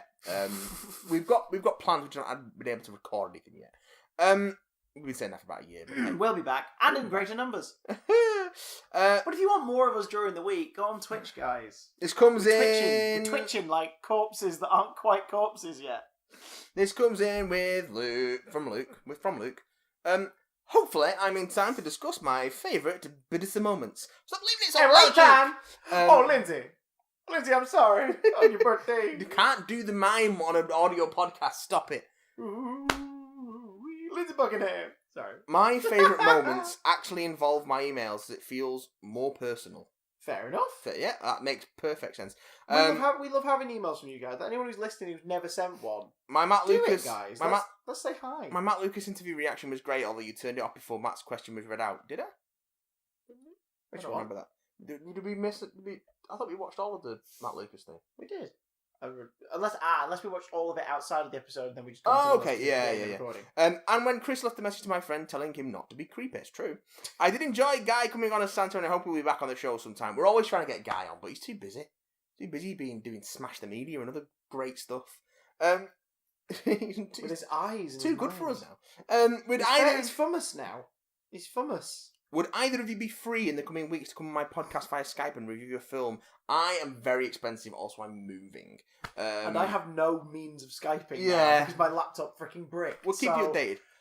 When I'm in a better financial position to have more tech, ask us again. That'd be lovely. In the next email, I will attach the video my friend was, and still is, obsessed with. Thanks to Ginger Luke. Sent from his iPhone. Oh, God. Not from his iPhone. What video can we expect? Probably something heinous. Oh, can't wait for that. Finally, this one comes in from Matthew, not me, another one. Oh? There's more than one of you. Big Damn 100! Sweet baby Jesus. Hi, guys. Hey! Love the show. Oh, we love you. Been listening since the Arkham podcast in the very early days and really pleased to see you reach this milestone. More like a millstone. Am I right? Up top. Okay. Some of my favourite podcasts have been the Capaldi podcasts. Two captivating deconstructions of why the first two seasons of this era just did not work. Again, we do want to do more of those deep dive style podcasts, but yeah. I love a good deep dive. The Spider-Man movie podcast, a fantastic retrospective into the highs and lows of both franchises and insight into how the character's representation has changed cinematically over the years and why. The It podcast, one of the most in-depth and interesting reviews of one of 2017's most memorable movies about spreadsheets and data. Oh, the IT podcast. No. What was the episode called? It Came From Outer Space. Yeah. The It podcast. I enjoy it. And of course, any letter from Tom Monte is an absolute treasure. Keep up the good work, guys, and thank you for producing hundreds of hours worth of lovely entertainment. Matt, thank you. You know, on average, thank you. On average, each episode is between 1 and 2 hours long. Yeah. So we've probably produced over 200 hours by now of Big Damn Cast. Yeah, but people don't listen to it all because a lot of it's bollocks. So they just fast forward to the good bits. There are good bits? Guys, gals, people of whatever gender. And species. Pronouns of your choice. Thank you for sticking with us for 100 episodes. Thank you for helping us grow. Slow and small as it's been, thank you for giving us a reason to carry on. And carry on we shall for however many more episodes people want to listen. 4. For 4 episodes. 4 episodes. Because that will be our actual 2 years. And then we're going to pack it in. No, we're not. Should we reveal what the plans are for 104? 104, as they stand? We are planning to... As it would be our 2-year anniversary upon episode 104. I'm going to look into whether this is better to do on Twitch or YouTube. But we are planning to live stream the 104th episode. Yes, so you will be able to interact with us directly as it happens. Which will be nice.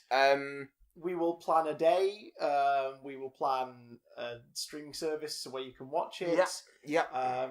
We will be recording it then, and if you miss it, of course, it will then be going up as usual at the end of that week. Of course, we'll have to do a video archive. So, yeah. Next week, we're going to be soloing. I need to squeeze it in somewhere in the week. I'm squeezing it in. It's not until 25th, so which is like the day after this comes out. Yeah, it's true. Oh, hang on. Is that on Friday? Friday 25th. It's the 22nd when we're recording this. Yeah. So. Yeah, Friday 25th. So I'll probably get a chance to see it Monday morning, maybe Tuesday morning. So. Keep an eye on the Twitch channel for streams. I'm probably not going to stream much, if at all, for the next couple of weeks because I'm moving house. And while I'm without my laptop, I'm going to be streaming mostly just PS4 content on the official CDJ. But as usual, I will try to make sure that is also hosted on Big Damn Stream. So if you've subscribed to either channel, you can watch it. Yeah. The same goes for the Matty Watt channel on twitch.tv. I'll probably do some straight from the PlayStation streams, play some Warframe and shit. So join me for that. But again, Warframe and shit. Yes. Whilst you're playing Warframe. Yeah, I'd angle the TV because of where my bathroom is. I can angle the TV, big dog, bounce it off a mirror, and I can just. Are you referencing I'm Alan Partridge? The Bluetooth. No, of course I'm not. I've never sat down and watched all of it. And the Bluetooth on the controller just stretches through the wall. But It's something I discovered when my Wii U was set up. It's not set up anymore. Yeah. Oh yeah. Oh god, it looks so weird. Yeah, I know. It's in a box labelled Nintendo with all my Nintendo stuff. Should have written Sega on it just to fuck with the delivery people. You see where my bathroom is, yeah? Yeah. It's like less than 6 feet away from my TV stand. Yes. Because of my weird flat layout. Yeah. The signal to the Wii U pad, the one with the screen on where you can turn the screen, wouldn't stretch through into the bathroom. But isn't that the point of the pad? Yeah, so you could take it into another room and keep playing the game? No. That's not the point of the pad. No, apparently not. Oh. Can't take it to another room. I couldn't take it into the bedroom. Which is like, 10 feet away? That is terrible. Yeah. But isn't that the point of the Wii U pad? No, the some point games is, you can sort of take the point into is the room. so you can play it while someone else is using the TV.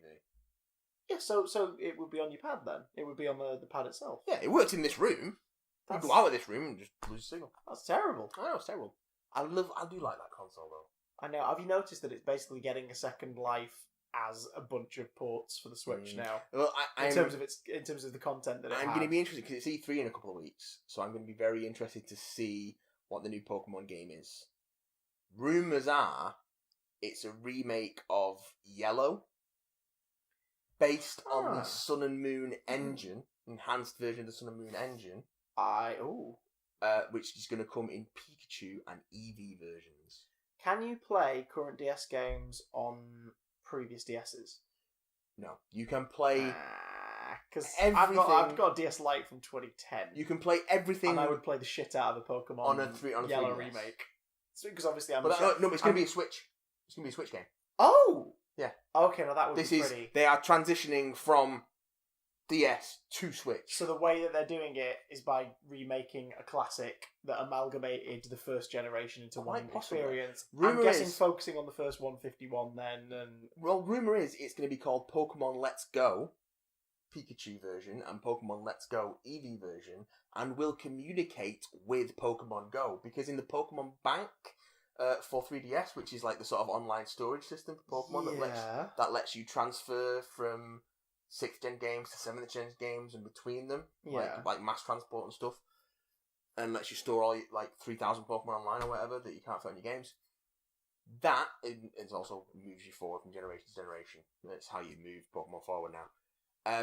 Someone data mined that recently, and in a recent update, data was added. So Pokemon on the in the data field where it tells you where you got what game you got the Pokemon and where you got it. It had been added as originally met in Pokemon Go. Right. Oh, snap. So that's something. Jesus. Are you saying that we've got shit to talk about for at least 4 more episodes? Pussy brew. But, I mean, we're not going to know any more until... E3. Yeah. E3, so... Which is going to be a big episode title. Big episode title, big episode topic. A lot of stuff's going to come out at E3, so... Speaking of coming out... let's come out of this recording session. Hey! Ladies and gents, bigdamcontact@gmail.com if you want to send us an email. Let us know. Can you think of anybody who started more live action comic book appearances in film and TV? Can you think of any other podcasts that have gone for 100 episodes? I can name you 5 off the top of my head. And they're all Smodco shows. No, not even Smodco. Not even including Smodco shows. My goodness. Yeah. So what you're saying is, we're not that special. No, we're not that special. Big Damn Cast. We love you all. Not that special. Well, well.